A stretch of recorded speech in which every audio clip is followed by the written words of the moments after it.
네, 우리 말씀 같이 나누겠습니다. 여호수아서 3장 같이 보겠습니다. 여호수아서 3장입니다. 또 여호수아가 아침에 일찍이 일어나서 그와 모든 이스라엘 자손들과 더불어 시딤에서 떠나 요단에 이르러 건너가기 전에 거기서 유숙하니라. 사흘 관리들이 진중으로 두루 다니며 백성에게 명령하여 이르되 너희는 레위 사람 제사장들이 너희 하나님 여호와의 언약궤 매는 것을 보거든 너희가 있는 곳을 떠나 그 뒤를 따르라. 그러나 너희와 그 사이 거리가 2000규빗쯤 되게 하고 그것에 가까이 하지는 말라. 그리하면 너희가 행할 길을 알리니 너희가 이전에 이 길을 지나보지 못하였음이니라 하니라. 여호수아가 또 백성에게 이르되 너희는 자신을 성결하게 하라. 여호와께서 내일 너희 가운데에 기이한 일들을 행하시리라. 여호수아가 또 제사장들에게 말하여 이르되 언약궤를 메고 백성에 앞서 건너라 하매 곧 언약궤를 메고 백성에 앞서 나아가니라.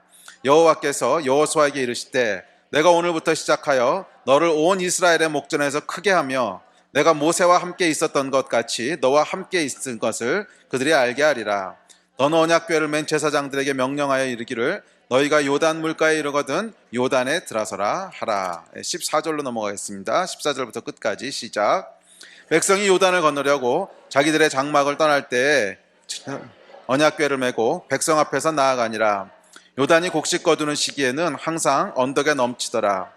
궤를 맨 자들이 요단에 이르며 궤를 맨 제사장들의 발이 물가에 잠기자 곧 위에서부터 흘러내리던 물이 그쳐서 사르단에 가까운 매우 멀리 있는 아담 성읍 변두리에 일어나 한 곳에 쌓이고 아라바의 바다 여매로 향하여 흘러가는 물은 온전히 끊어지매 백성이 여리고 앞으로 바로 건널세.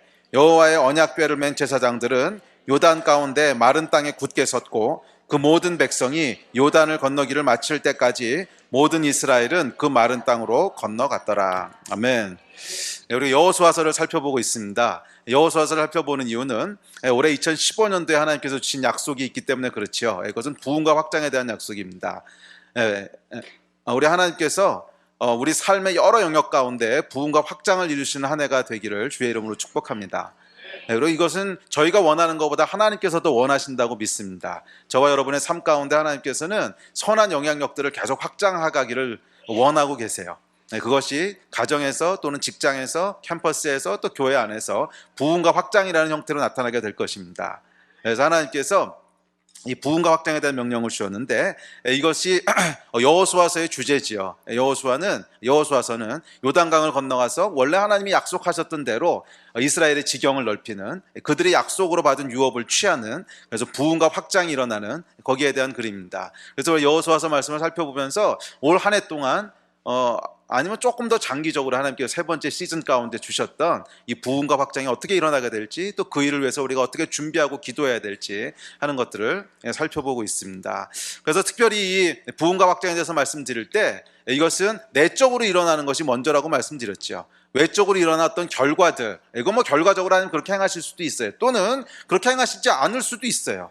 그것이 짧게 봤을 때는 가만히 있어, 하나님 부흥과 확장을 이루신다면 왜 내 주변에서 현실적으로 일어나는 일들은 전혀 확장되는 것 같지도 않고 계속 묶여 있는 것 같고 어떨 때는 오히려 축소되는 것 같고 그럴 수도 있어요. 그렇지만 장기적으로 보면 하나님께서는 거기서 분명히 뭔가 일하시고 계시다는 거예요. 그래서 이 부흥과 확장이라고 하는 것은 꼭 겉으로 드러나는 어떤 결과들, 상황들만을 놓고 얘기하는 것이 아니라 1차적으로는 내면에 대한 것입니다. 우리 안에서 내적인 부흥과 확장이 일어나는 거예요.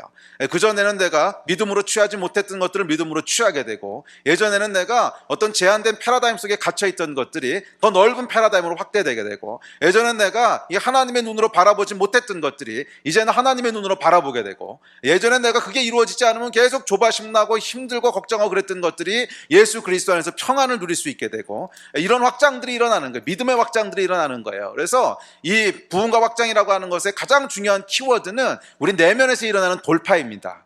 우리 내면 가운데 돌파들이 일어나야 돼요. 믿음의 돌파가 일어나야 되고, 우리가 믿는 건 이런 거야, 또는 내 삶은 이런 거야, 이 패러다임 속에 가둬뒀던 것들이 있다면 이 패러다임의 벽들이 무너지면서 돌파가 일어나고, 또 예전에 내가 근심하고 걱정하고 조바심 내고 이게 안 되면 어떡하지 염려했던 것들이 있다면 믿음 안에서 이게 하나님이 행하시는구나, 안식을 얻게 되고 평안을 얻게 되는 믿음의 돌파들이 일어나고, 이런 돌파들이 일어나는 것이 첫 번째라고 믿습니다. 그래서 이 내면의 돌파가 일어나면 그 다음에 외적으로 일어나는 돌파들은 하나님께서 알아서 행하실 거예요. 그래서 그 외적으로 일어나는 돌파와 외적으로 일어나는 변화와 확장들은 사실은 우리에게 속한 것이 아니에요. 그것이 여호수아서의 주제입니다. 이 여호수아서를 읽어보면 여러분, 분명히 전쟁을 통해서 땅을 정복하는 얘기입니다. 그래서 이 사람들에게 주어져 있는 첫 번째 눈에 보이는 가시적인 어떤 목적들은 뭐냐면, 군인으로 전쟁에 나가서 내가 땅을 정복하고 승리하는 거야. 그러려면 뭘 해야 돼요? 칼싸움하고 창싸움하고 총싸움, 그 당시엔 총이 없었겠지만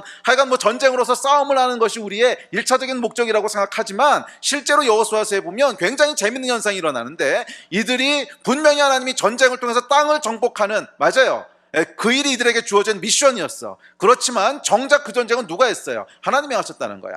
정작 그 전쟁은 이 사람들이 총칼로 치르지 않았다는 거예요. 여리고가 무너질 때 보면 하나님께서 강권적으로 무너뜨려 버리셨지, 이들이 전쟁을 통해서 무너뜨리지 않았다는 거예요. 이미 무너뜨린 걸 그냥 이들이 가서 취한 것 뿐이지. 그렇지요.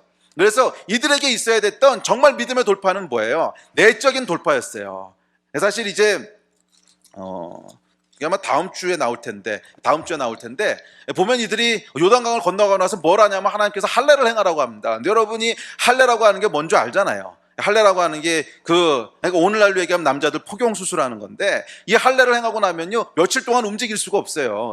그래서 이 야곱 때도 보면 이 할례 받으라고 속인 다음에 가서 전멸시키잖아요, 전쟁으로. 그래서 하나님 악하다 그러시고 이런 장면들 나오죠. 왜냐하면 할례를 받으면 며칠 동안은 걸을 수가 없고 제대로 전쟁을 할 수가 없어요. 그런데 여러분 생각해 보십시오. 요단강을 건너서 이제 막 전쟁을 치르려고 앞에 있는데 할례를 행하라 그러면 어쩌자는 거예요? 그럼 차라리 강 건너기 전에 하라 그러시든지. 그잖아요. 강 건너기 전에 적군이랑 멀리 있을 때 할례를 행하고 다 준비해가지고 가면 모르겠는데, 그것도 아니고 이미 강을 건넜어. 그건 뭐냐면 이미 전쟁이 시작됐다는 거예요. 돌아갈 수 없다는 거예요. 뒤에는 배수진을 친 거지요. 그리고 이미 전쟁이 시작된 건데 거기서 할례를 행하라 그런단 말이에요. 여러분 뭐예요? 이 전쟁이 누구에게 속했다는 거예요? 외적으로 보이는 전쟁의 결과는 하나님께 속한 거라는 거야. 이 전쟁은 하나님이 싸우시는 전쟁이라는 거예요. 그러면 우리가 싸우는 전쟁의 본질은 뭐예요? 내면에서 일어나는 믿음의 전쟁이야. 하나님이 말씀하시는 것을 믿고 할례를 행할 것이냐 말 것이냐, 이 믿음의 전쟁이 우리가 싸워야 될 전쟁이었다는 거잖아요. 그렇잖아요. 이미 할례를 행했다고 하는 것은 뭐냐면, 할례라고 하는 것은 사실은 할례의 영적인 의미는 죽음에 대한 의미입니다. 죽음이라고 하는 뜻이거든요. 그러니까 이 할례를 행했다고 하는 말은 뭐냐면, 이미 그러니까 내 안에 있는 내가 내 힘으로 싸우겠다고 하는 걸 다 포기한 거예요. 그죠?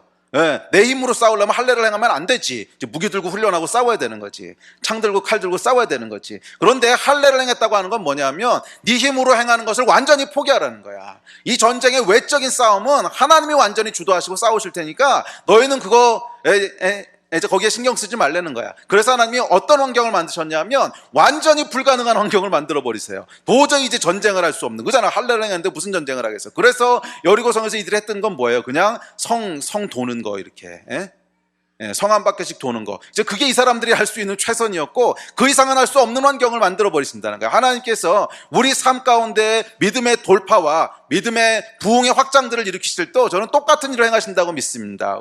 우리가 어쩔 수 없는, 그러니까 외적으로는 정말 불가능해 보이는 그 상황까지 하나님께서 몰아가실 거예요. 그래서 한 달인가 두 달 전에 나눴던 말씀 중에 자정에 하나님 반전을 이루실 거란 말씀 나눴잖아요. 하나님께서 이건 정말 하나님이 하시지 않으시면 절대로 안 돼, 이건 불가능해, 그 상황까지 우리를 몰고 가실 거라는 거예요. 왜? 하나님이 하신 것을 나타내기 위해서. 왜? 하나님께서 그 전쟁을 싸우실 것이지 우리가 싸울 게 아니기 때문에. 그래서 하나님께서 우리를 끝까지 밀어붙이셔서 너희 힘으로 싸우는 게 절대로 아니라는, 이것은 절대로 불가능하다는, 거기까지 밀어붙이시는데, 거기서 우리에게 요구하시는 게 뭐예요? 내적인 전쟁이에요. 이런 환경 가운데서도 하나님이 약속하신 것을 믿고 계속 순종하며 나갈 거냐, 아니면 거기서 스탑할 거냐, 이게 이제 우리가 싸워야 될 진짜 싸움이고요. 외적으로 벌어지는 결과들은 하나님께서 풀어가신다는 거예요. 아멘. 이 외적으로 일어나는 부흥 확장, 그것이 영적인 부흥이든 아니면 가정의 어떤 회복이든 아니면 사업의 영역이든 여러분이 하시는 어떤 일이든 하여간 뭐든지 간에 이것이 부흥되고 확장되고 정말 하나님께서 그걸 넓히실 때 보면 이게요, 사람이 한다고 되는 일이 아니에요. 그게 정말 하나님이 할 때 보면 마치 파도를 탄 것 같은 느낌이에요. 내가 아무것도 하는 게 없는데 그냥 강권적으로 뭔가 일이 일어나면서 부흥되고 확장되는 일들이 벌어지지, 사람이 막 열심히 하고 뭐 전략을 짜고 실력을 쌓고 이런다고 되는 일이 아니에요. 물론 그것도 이제 필요한 면들이 있긴 하지만 하여간 강권적으로 하나님이 행하시면서 이제 그 역사들이 일어나는 거지, 그게 뭐 사람이 계획하고 전략 짜고 이렇게 하면 되고 저렇게 하면 되고 아니 이렇게 되는 게 아니더라고. 이건 모든 영역이 다 마찬가지예요. 그래서 우리가 싸우고 집중해야 될 것은 딱 하나인데 뭐냐 하면 내 안에 내면의 변화와 확장이 일어나는 거예요. 내 안에 믿음의 돌파가 일어나는 거예요. 정말 하나님이 약속하셨으면 이 약속은 하나님이 행하실 거야. 정말 하나님이 이렇게 말씀하셨으면 순종하는 게 내가 해야 될 일이고 그 이후의 일은 하나님이 책임지실 거야. 이 믿음의 돌파들, 또 내가 여기까지라고 생각했던 내 삶의 바운더리들을 부수는 일들, 또 내가 이것은 영적인 것이고 이것은 아니고 믿음의 삶이라고 하는 것은 이런 것이고 저것은 뭐고 가지고 있던 수많은 패러다임들, 이걸 어떻게 믿음으로 돌파할 건가 하는 내적인 싸움이요, 진짜 싸움이라는 거예요. 여기서 이 내적인 돌파가 일어나면 외적으로 일어나는 변화들은 하나님께서 강권적으로 행하실 줄로 믿습니다. 저희 교회도 그렇고 또 여러분들에게도 그렇고 하나님께서 부흥과 확장을 약속하셨다면 저는 정확하게 이 패턴으로 일어날 것이라고 믿어요. 여러분들도 동의하십니까? 정확히 이 패턴으로 일어날 거예요. 처음부터 모든 것이 외적으로 잘 풀려나가는 것이 아니고 우리 안에 내면의 전쟁들을 하나님께서 계속 일으키실 거예요. 그래서 믿음의 돌파들이 일어나도록, 내적인 확장이 일어나도록. 그래서 여러분, 이미 아마 이 가운데 많은 분들이 내적인 복김들이 있을 거요. 이렇게 아멘을 크게 해요. 오케이. 내적인 복김들이 있을 거예요. 뭐 사역의 현장에서 아니면 가정에서, 부부관계에서 아니면 하여간 어디서든지 간에 계속 내적인 복김들이 있을 거예요. 이거는 아주 좋은 사인입니다. 하나님께서 뭔가 시작하셨다는 거예요. 만약 내적인 복김이 전혀 없다 그러면 이건 조금 이상한 거고, 뭔가 내적인 복김들이 시작됐어요. 오라요. 그리고 이 내적인 복김에서 여러분 취해야 될 게 뭐예요? 믿음이에요. 믿음. 여호수아서에서 계속 담대하라고 말씀하시잖아. 강하고 담대하라. 두려워하지 말라. 이게 뭐예요? 믿음에 대한 얘기거든. 그래서 여호수아서에서 이 여호수아서를 통해서 주시는 확장과 부흥에 대해서 주시는 가장 중요한 메시지는 이런 복귀는 일들, 두려운 일들, 또 믿음이 필요한 일들 가운데 하나님을 신뢰함으로 믿음으로 돌파하라는 거예요. 아멘. 돌파할 준비가 되셨습니까? 복김이 있다면 여러분 이상하게 생각하지 마세요. 자정까지 가야 반전이 일어난다 그랬잖아. 할례를 행해야 전쟁에서 승리하는 거야. 전쟁할 수 없는 상태까지 몰려야 거기서부터 하나님의 역사가 일어나는 거예요. 인간의 불가능한 상황이 하나님이 역사하시는 순간이에요. 인간이 할 수 있는 상황이면 그냥 사람이 하면 되지 뭐하러 하나님한테 기대겠어요. 항상 하나님이 역사하시는 순간은 인간이 불가능이라고 생각했던 그 순간이 하나님이 역사하시는 순간이라고. 그래서 여호수아서의 메시지잖아요. 전쟁을 앞두고 할례를 받게 하시는, 이게 정말 말이 안 되는, 전쟁을 앞두고 할례를 받게 하시는, 이게 하나님이 행하시는 일이에요. 그러나 거기에 믿음으로 순종했을 때 사람의 힘으로 싸우는 것이 아니고 하나님이 앞서서 싸우시는 것들을 보게 된다는 거야. 할렐루야. 이 내적인 싸움에서 승리하신 여러분 되시기를 주의 이름으로 축복합니다. 아멘. 어떤 내적인 복김들이 있으신가? 그게 뭐든지 간에 여러분 그거 믿음으로 돌파하셔야 돼요.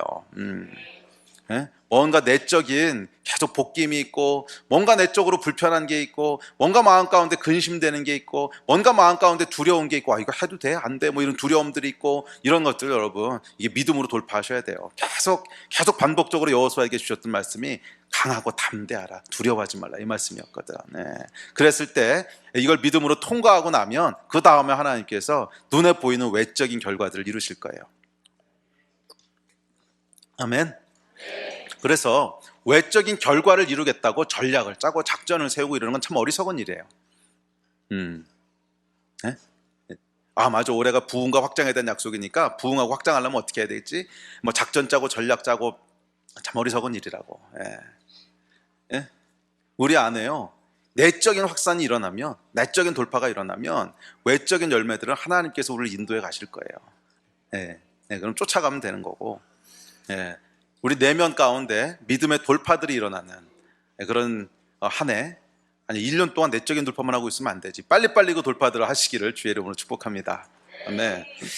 자, 오늘 이제 여호수아서 3장을 보려고 하는데요. 3장, 4장의 주제가 비슷한데, 어쨌거나 3장의 이야기가 정확히 이 이야기예요. 이 전쟁을 누가 행하는가에 대한 얘기예요.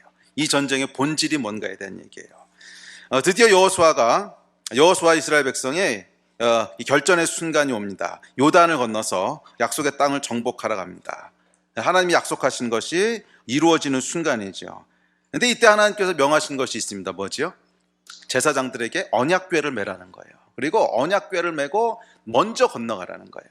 그리고 군대는 거기서부터 한 2000규빗쯤 뒤떨어져서 한참 뒤에서 쫓아가라는 거예요. 자, 무슨 말이에요, 여러분? 언약궤가 상징하는 게 뭐예요? 언약궤는 하나님의 임재에 대한 상징이거든. 예, 예? 그러니까 이후에도 이제 구약 성경을 여러분 읽어보신 분은 알겠지만 언약궤는 하나님이 우리와 함께 하신다고 하는 것에 대한 상징이에요. 하나님의 임재에 대한 상징이라고. 자, 제사장들에게 언약궤를 매서 먼저 보냈다. 이게 무슨 말이야? 이게 만약 정상적인 전쟁이었다면 군대가 앞서가야지. 예? 군대가 총칼 들고 앞서가서 싸우는 게 정상인데 그렇게 하지 않으셨다는 거예요. 맨 앞에 군대를 둔 것이 아니고 맨 앞에 뭘 뒀어요? 언약궤를 뒀어요. 이 이야기는 뭐냐면 이 전쟁의 성격이 뭔지를 하나님께서 명확히 말씀하시는 거예요. 이 전쟁의 성격은 혈과 육에 속한 전쟁이 아니라는 거예요. 맞아요. 이 전쟁의 궁극적인 결과는 혈과 육에 속한 거야. 실제 전쟁을 해서 정복하고 죽이고 땅을 정복해야 돼. 그런데 결과는 그렇게 나타나는데, 결과적으로는 그게 맞는데 이 전쟁의 본질은 뭐냐면 영적인 거라는 거예요. 그래서 총칼을 들고 들어가서 싸우는 게 아니고 제사장이 언약궤를 메고 먼저 들어가야 된다는 거예요. 예, 이 전쟁의 성격이 영적인 전쟁이라고 하는 것을 말씀하시는 거예요. 이해가 되십니까? 네, 맞아요, 여러분. 저와 여러분의 영적 전쟁이 일어나는 현장들은 다 현실이에요. 네, 그 전쟁이 어디서 일어나고 돌파가 어디서 일어나요? 직장에서 일어나야 되고, 가정에서 일어나야 되고, 네, 또 일터에서 일어나야 되고, 캠퍼스에서 일어나야 되고, 우리 삶의 현장 가운데 어떤 돌파와 현장 가운데 변화들이 일어나요. 맞아요, 이게 영적 전쟁이에요, 그렇죠? 현장 가운데 영혼 구원의 역사가 일어난다든지, 아니면 현장에서 전혀 그 이제 하나님을 모르고 대적하던 어떤 문화, 대적하던 가치들이 팽배해 있는 곳에 사람들이 이렇게 하면 안 되는 거구나, 하나님이 살아계시구나, 우리가 이걸 선하게 바꿔야겠구나, 뭔가 변화가 일어나고. 맞아요, 이 변화는 교회 안에서 일어나는 것이 아니고 1차적으로는 우리 삶의 현장 가운데 일어나는 것이 맞아. 그런데 그럼에도 불구하고 이 전쟁의 본질은 뭐라는 거예요? 영적인 거라는 거예요. 네. 그래서 이 전쟁의 본질은 뭐냐면 하나님의 임재에 대한 싸움이라는 거예요. 이해가 되세요? 네. 이 언약궤는 뭐냐면 하나님의 임재에 대한 상징이거든. 그래서 하나님의 임재를 우리가 얼마나 지고 갈 수 있는가 하는 게 결국 이 싸움의 핵심이라는 거예요. 하나님의 임재를 우리가 얼마나 지고 갈 수 있는가. 그래서 사실은 여러분, 이 삶의 현장 가운데 싸우는 싸움에서 승리하시기 위해서는 절대적으로 중요한 게 뭐냐면 예배에서 승리하는 거예요. 네, 여러분, 이건 절대적입니다. 이 사람들이 이 두 가지 사이에서 굉장히 근해 타기를 해요. 근해 타기를. 예. 한참 모여가지고서 열심히 예배만 드리다 보니까 삶의 현장을 무시하게 되네. 그러니까 직장에서도 대충 살고, 직장에서 보내는 시간도 대충 보내고, 가정에서도 대충 살고, 이쪽으로 오직 예배만 드리고, 이러다 보니까, 도대체 무슨 그리스도인 삶이 맨날 교회에서만 그러고 있냐. 삶의 현장 가운데 뭔가 변화가 있어야지. 그래서 삶의 현장으로 막 강조하다 보니까 사람들이 현장에 들어가서 얘가 뭔가 변화시키려고 그리스도인답게 살려고 막 노력을 하다 보니까 또 반대로 뭐를 놓쳐요? 예배를 놓쳐버리게 돼. 예배에 대한 가치들을 놓쳐. 모여서 우리가 함께 예배할 때 하나님의 임재에 대한 그런 갈망들을 놓쳐버려요. 그럼 어떻게 되는 줄 아세요? 처음에 뭔가 굴러가는 것 같아. 근데 한참 가다 보면요, 사람들이 드라이해져요. 마음 가운데 드라이해지고, 그래서 이걸 도대체 왜 하는지 모르고 하다 보면 인본주의로 흘러가게 되고. 근데 저도 이거 다 경험해본 일들이에요. 이 둘 사이로 왔다 갔다 하는 거야. 그래서 또 한쪽에서는 이제 그러다 보면 또 이쪽 극단으로 튀지요. 그래서 여기를 또 삶의 현장을 다 버려두고 오직 교회에 모여서 예배드리고 이거 막 하다 보면 또 삶의 현장이 엉망이 돼. 그럼 또 이쪽으로 튀어가서 이제 삶의 현장을 우리가 그리스도인답게 살아야지. 또 그러다가 예배도 가끔 빠질 수 있지 뭐. 금요일날 꼬박꼬박 나오는 거, 일터에서 변화를 일으켜야지 금요 예배 좀 빠지는 거 뭐 어때? 이렇게 하다 보면은 틀린 말은 아니야. 근데 하다 보면은 꼭 어떻게 되냐면 나중에 우리 안에 내적인 고갈이 와요. 내적인 고갈이 찾아오고, 그러면 다시 이쪽으로 튀고. 저도 30년 신앙생활하면서 이걸 이제 여러 번 한 거예요, 여러 번.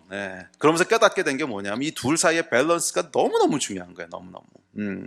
근데 여러분, 우리가 이 둘을 다 절대 놓치면 안 되는데, 하여간 이 일의 시작은 뭐예요? 핵심은 하나님의 임재야. 그래서 예배의 생명을 걸어야 돼요. 이 예배에서 진짜 하나님의 임재를 만나는, 진짜 하나님이 나와 함께 하신다고 하는 것에 대한 확증과 돌파와 경험과, 이게 있어야 삶의 현장 가운데 뭔가 일어나는 거지. 예. 이제 보세요, 여러분. 여호수아서에 보면 언약궤가 앞에 가고 있어야 이 전쟁에서 뭔가 승리하는 거지. 언약궤는 어디로 놓쳐버리고 군인만 막 가서 전쟁한다고 승리하는 게 아니라는 거예요. 언약궤가 반드시 앞에 있어야 그 뒤따라가는 군대가 승리할 수 있다는 거야. 그 이야기는 뭐예요? 우리 삶 가운데 하나님의 임재, 이 예배에서 승리하고, 와, 진짜 예배 가운데 하나님이 살아계시고 정말 하나님이 나와 함께 계시고 이것들이 경험되어지고, 그 경험되어진 것들이 우리의 믿음으로 우리 안에 심기워지고, 그랬을 때 뭐야? 삶의 현장 가운데 여리고를 정복할 수 있는 역사들이 일어나는 거예요. 아멘. 이거 여러분 꼭 기억하십시오. 그래서 예배에서 하나님의 임재를 경험하는, 여기서 승리해야 돼요. 그래야 삶의 현장 가운데 승리하는 역사들이 일어나는 거예요. 자, 그 원리를 가르쳐주고 있습니다. 여호수아에게 뭐라 그런 거예요? 제사장들이 먼저 언약궤를 메고 앞서가라는 거예요. 그리고 군대가 뒤따라가라는 거야. 우리 삶에 뭐예요? 언약궤가 앞서가야 된다는 거야. 이 하나님의 임재를 추구하는, 이 하나님의 임재 가운데 거하는, 이게 우리 앞에 앞서가야 된다는 거예요. 그래야 실제로 땅을 정복하는 군대의 역할들이 우리 삶 가운데 온전히 이루어진다는 거예요. 저는 이번 시즌 동안에, 시즌이 아니라 영원토록 우리가 이 땅에 사는 동안 우리 삶의 현장 가운데 하나님의 놀라운 역사가 일어나기를 축복합니다. 이것이 당연한 그리스도인의 당연한 그리스도인의 사명이에요. 그리스도인은 교회 안에서만 그리스도인이어서는 안 되고, 삶의 현장 가운데서, 직장인이면 일터에서, 가정주부면 주부로, 또 동네에서, 학교에서, 하여간 우리가 속해 있는 삶의 현장 가운데 빛과 소금의 역할을 해야지. 그리고 그리스도인이 어떻게 사는 건가 하는 것을 우리가 보여줄 수 있어야 되고, 거기에 변화를 일으킬 수 있어야 되고, 거기에 하나님의 나라를 확장시킬 수 있어야 되고, 이것이 우리의 미션입니다. 이 역사들이 일어나기를 주의 이름으로 축복합니다. 그리고 이 역사가 일어나려면 반드시 뭐가 있어야 되는 거예요? 모여서 힘써 예배해야 되는 거예요. 그래서 히브리서에 보면 뭐라 그랬어요? 모이기를 패하는 어떤 사람들의 습관같이 하지 말라 그랬잖아. 그날이 가까움을 볼수록 더욱 모이기에 힘쓰라 그랬잖아요. 왜? 모여서 함께 예배할 때, 그 예배에서 우리가 정말 하나님이 어떤 분이신지를 알게 되고 그 임재를 만날 때 이 삶의 현장에서 승리할 수 있는 능력들이 나타나는 거예요. 아멘. 이 패턴을 꼭 기억하십시오. 예배에서 하나님의 임재 가운데 강력한 우리가 예배를 드릴 때 삶의 현장에서 군대가 승리할 수 있는 능력을 얻게 되는 거예요. 기억하셨어요, 패턴은? 네. 자, 그림으로 기억하시면 좋지요. 언약궤가 앞서가고 뒤에 군대가 따라가고. 그러니까 우리 삶에 이 패턴이 일어나야 되는 거야. 언약궤가 앞서가고 군대가 뒤따라가고.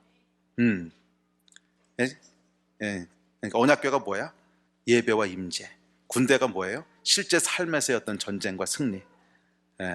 언약궤가 앞서가는 걸 꼭 기억하시기 바랍니다.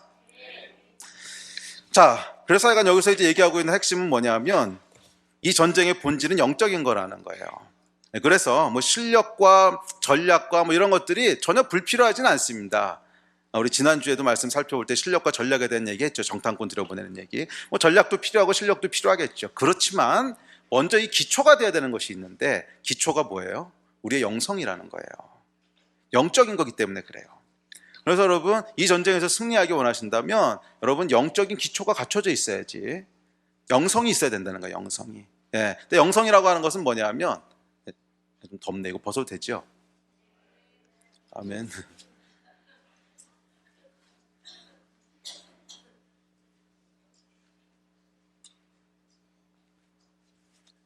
날씨가 겨울에서 갑자기 여름으로 바뀐 것 같아. 뭐 하다 말았죠? 영성. 영성이라고 하는 건 뭐냐면 여러분, 영성의 가장 단순한 정의는 하나님의 뜻이 무엇인지를 분별하고 그것에 순종할 수 있는 능력을 영성이라 그래요. 자, 영성을 다시 한번 말씀드릴게요. 영성은 뭐 이게 영성이 아니에요. 뭐 기도했더니 병이 많이 난다. 아니, 이제 그런 게 영성이 아니야. 그건 은사지. 은사는 그 사람의 영성이랑 꼭 비례하지 않아요. 영적으로 개판인 사람도 은사 많은 사람이 있고요. 정말 영적으로 성숙한 사람도 은사 없는 사람도 있고. 그러니까 은사하고 영성은 다른 건데, 영성은 뭐냐면, 영성은 하나님의 뜻이 무엇인지를 분별할 줄 알고 그것에 순종할 수 있는 능력을 영성이라 그래요. 자, 영성이 뭐라고? 우리 두 사람씩 한번 영성이 뭔지에 대해서 복습해 보세요.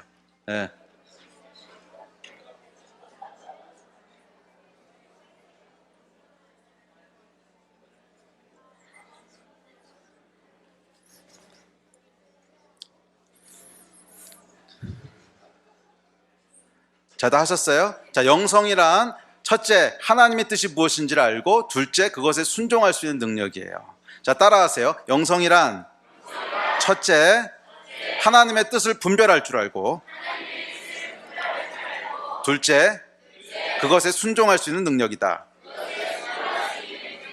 네, 이게 영성이에요. 네, 그래서 이 여호수아의 전쟁을 하기 위해서는, 이 정복 전쟁이지, 부흥과 확장이 일어나기 위해서는 이 전쟁의 본질이 영적인 거라는 거야. 네? 혈과 육에 속한 게 아니라는 거야. 그래서 그 기초가 뭐예요? 영성이 있어야지만 승리할 수 있다는 거예요. 실력, 전략 불필요하다는 얘기는 아닙니다. 이걸 다 무시하지 맙시다. 네, 그래서 예를 들면 극단적으로 이런 예들 있지. 우리 이제 학생 때 말이에요. 시험이 다음 날인데, 그럼 그날은 열심히 기도를 해야지 좋은 점수가 나올까? 열심히 공부를 해야지 좋은 점수가 나올까? 뭐 이런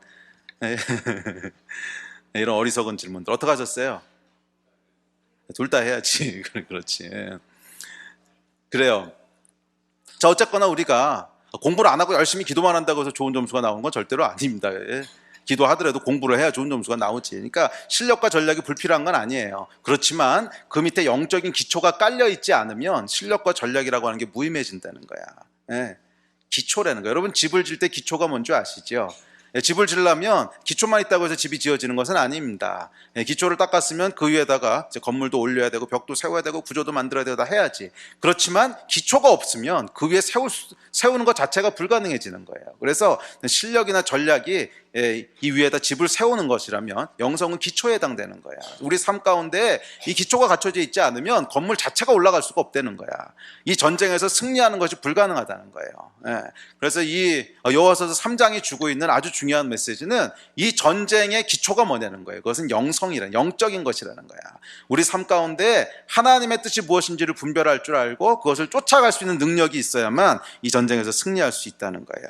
자, 두 가지를 그래서 오늘 살펴보려고 합니다. 첫째는 언약궤를 따라가야 돼. 이건 뭐냐면 언약궤가 어디로 가는지를 잘 보고 쫓아가라 그랬어요. 그래서 이 4절에 보면 뭐라 그러냐면 너희가 그 길을 한 번도 안 가본 길 아니냐. 그러니까 언약궤가 가는 것을 2000규빗 뒤에서 잘 따라가라. 그러면 어디로 가는지 알 거다. 이야기한 거거든요. 사실 이게 모세 했을 때 그대로 해왔던 일이었어요. 모세 때 뭐였지? 구름기둥, 불기둥 통해서 구름기둥, 불기둥이 가면 까고 서면 서고 이거 쫓아가는 거 한 거 아니야. 그럼 똑같은 얘기를 여호수아한테 또다시 하시는 거거든. 근데 이번에는 언약궤라고 하는 걸 이용해서 똑같은 교육을 시키시는 건데 하나님이 어디로 가는지를 잘 보고 그걸 쫓아가야 된다는 거야. 그러니까 네가 이쪽으로 가면 좋을 것 같다고 해서 간다고 좋은 일 생기는 게 아니라는 거예요. 하나님이 어디로 인도하시는지를 잘 보고 쫓아갈 줄 알아야 된다는 거야. 이게 언약궤를 따라가라고 하는 첫 번째 메시지입니다. 영성의 첫 번째 메시지예요. 하나님이 어디로 가시는지를 아는 거야. 하나님이 무엇을 원하시는지를 아는 거예요. 그것을 잘 보고 쫓아가야 되는. 자, 그래서 영적 전쟁의 가장 핵심 중에 핵심은 뭐냐면 언약궤가 앞서가고 우리는 언약궤를 보고 쫓아가야 된다는 거예요. 자, 이것이 어디로 가는지를 알고 하나님의 임재가 어디로 움직이는지를 알고 따라가야 한다는 것입니다. 그래서 하나님이 가시는 곳, 하나님의 임재가 있는 곳에 가야 이제 거기서 하나님이 싸우시는 걸 보게 되고 그래야 우리가 승리를 얻게 되는 것이지 내가 가고 싶은 곳에 간다고 해서 거기서 하나님의 역사가 일어나는 게 아니잖아요. 그래서 정말 하나님이 행하시는 일, 그 일에 대한 기대가 있으시다면 첫째, 언약궤가 어디로 가는지를 잘 보셔야 돼요. 언약궤가 지금 직진하고 있는지 아니면 좌회전했는지 아니면 우회전했는지 뭐 이거를 잘 보고 따라가셔야 된다는 거예요. 자, 그런데 이 언약궤를 우리가 따라가다 보면 자주 저지르게 되는 실수가 몇 가지 있습니다. 우리 실제로 삶 가운데 이런 실수들이 많이 일어나는데 첫 번째는 뭐냐면 한참 가다 보니까 언약궤가 어디로 가는지 안 보이는 거야. 이런 경우들이 있으시죠. 열심히 뭔가 하면서 가는데 가다 보니까 언약궤가 안 보여. 왜? 딴 길로 간 거지. 딴 길로 간 거죠. 언약궤는 저쪽으로 갔는데 나만 이쪽으로 지금 잘못 온 거죠. 제가 군대에 있을 때 재밌는 경험이 있었는데요. 제가 이제 장교로 갔었거든요. 근데 장교 훈련 중에 200km 행군하는 게 있어요. 근데 200km면 제법 멀어요. 이제 서울, 부산의 절반을 이제 걸어가야 되는 건데, 근데 행군을 주로 밤에 합니다. 밤에 행군을 하는데, 그러니까 너무너무 피곤해요. 그래서 이 낮에도 잠을 제대로 재우는 게 아니거든요. 잠도 제대로 못 자고 거의 한 3박 4일을 못 자고 계속 걸어가야 되는 건데, 너무너무 피곤하니까 사람들이 걸으면서 자요. 근데 저도 이게 가능한지 그때 처음으로 알았어요. 자면서 걸을 수 없다고 생각하는데 너무 피곤하잖아요. 그러면 자면서 걸을 수 있더라고. 예. 모든 사람이 다 그렇게 할 수 있는 건 아닌데 그런 특별한 은사가 있는 사람들이 있어요. 그래서 자면서 걸어요. 눈을 감고 자는데 분명히 걷는데 자고 있어. 예. 근데 한 번은 이제 밤에 이렇게 논길을 걸어가고 있었는데 이제 논길이 어떻게 생겼냐면 이렇게 가다가 이렇게 왼쪽으로 휘어가는 논길이었어요. 이렇게 휘는 길. 그래서 걸어갔는데 이 부대는 다 이렇게 휘어갔는데 그 중에 한 명이 자면서 걸은 거야. 예, 제 바로 앞에 군번이었던 그 강머식이라고 하는 친구였는데 하여간 이 친구가 자면서 그냥 걸은 거예요. 제가 봤어요. 이렇게 쿨쿨 자면서 코까지 걸어요. 이러면서 걸어요. 그래서 야, 신기하다 그랬는데 아니나 다를까 이게 이렇게 폈는데 얘만 직진을 한 거야, 그냥. 그래서 어떻게 하겠어요? 길이 이제 논두렁인데 그쪽으로. 논두렁으로 떨어진 거죠. 2m였어요, 2m. 근데 물론 논두렁이 이렇게 된 건 아니고 이게 경사가 진 거니까. 예. 그래서 거기로 이제 길은 이렇게 펴서 왼쪽으로 다 갔는데 혼자 직진해가지고서 이제 논두렁으로 굴르고, 예. 그래서 정신 차려 보니까 진흙에 자기는 처박혀 있는 거죠. 예. 이제 제가 실제로 봤던 일이에요. 뒤에서 이렇게 따라가다 그러는데 다들 이렇게 가는데 혼자 앞으로 구르더라고요. 예. 근데 여러분 이게 아마 실제로 그렇게 하는 거예요. 웃고 넘어가면 되는데 영적으로도 이런 일들이 일어난다는 거야. 영적으로 깨있지 않고 영적으로 졸고 있으면. 응? 그래서 여러분 성경에 보면 뭐라 그래요? 너희가 영적으로 깨어있으라 그러잖아. 바울이 계속 깨어있으라 그러잖아. 근데 영적으로 깨어있지 않고 멍한 상태로 있든지 영적으로 깊게 잠들어 있든지 영적으로 졸고 있든지 그러면 여러분 걸음을 멈출 것 같지요? 안 멈춘다는 거야, 사람이. 자면은 멈출 것 같지? 아니야. 자면서도 걸어가듯이 영적으로도 여러분 깊게 잠들어 있으면 멈춰야 되는데 안 멈춰요. 그리고 관성이 있어서 계속 가던 대로 걸어가. 자, 그럴 때 무슨 일이 벌어지는 거예요? 분명히 이렇게 가다가 언약궤는 왼쪽으로 펴서 절로 갔어. 근데 우리는 관성의 법칙에 의해서 왜? 자고 있으니까. 영적으로 깨있지 못하니까. 그러면 계속 걸어가다가 논두렁, 진흙밭, 퍽 이러고 깨나는 거야. 그래가지고 정신 차려보면 막 진흙밭에 굴르고 있는 거죠. 실제로 그런 경험들 있잖아, 우리가. 그 길은 가면 안 되는 길이었어. 처음엔 올바로 시작했어요, 처음엔. 그래서 처음엔 열심히 하나님 쫓아가고 언약궤 쫓아갔는데 어느 순간에 하나님께서 이렇게 휘어서 가셨는데 그걸 못 본 거지. 그리고 가던 거 계속 가다 보니까 논두렁 나오고 진흙 나오고 퍽. 아차, 정신 차려보니까 뭐예요? 진흙밭에 뒹굴고 있고 사방에 막 닫혀있고 이런 거죠. 자, 언약궤를 따라갈 때 이런 실수가 있을 수 있다는 거예요. 영적으로 깨어있지 않으면 관성의 법칙에 의해서 그냥 그러니까 가던 대로 쭉 가는 거예요. 여러분, 우리도 그런 경험들 있지 않아요? 그러니까 영적으로 깨어있지 않다 또는 이 언약궤를 계속 쫓아가고 있을 때는 어떠냐 하면 우리 안에 영적인 민감함들이 있어요. 그래서 예배 때 감동이 있고 말씀을 읽으면 하나님 이거 원하시는구나 깨달음이 있고 기도하면 막 눈물이 나오고. 그러니까 이해가 되시죠? 영적인 민감함이 있다고. 그런데 영적으로 멍해지잖아요. 그래서 언약궤를 잃어버리게 되면 어떤 증상이 나타나냐면 마음의 감각이 없어져요. 그래서 예배를 나와도 그냥 덤덤하고 말씀을 읽어도 덤덤하고 기도를 해도 지루하고 금요일인데 오늘 예배를 가 말어 한 100번쯤 하다가 가던 거 가야지 이러고 오고.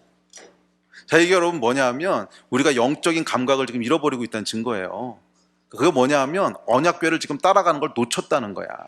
언약궤를 따라가고 있을 때는 그런 증상이 안 생겨요. 언약궤를 잘 따라가고 있을 때는 어떤 증상들이 생기냐면 아이고 오늘도 금요일이었으면 좋겠는데 금요일이 왜 이렇게 안 오지? 수요일도 금요일 같고 목요일도 금요일 같고 매일매일 하나님 만나는 거에 대한 기대, 또 매일 아침에 이 말씀 보는 거에 대한 기대, 또 기도 자리에 나가는 것들에 대한 기쁨들, 막 이게 이제 살아있어요, 영적으로.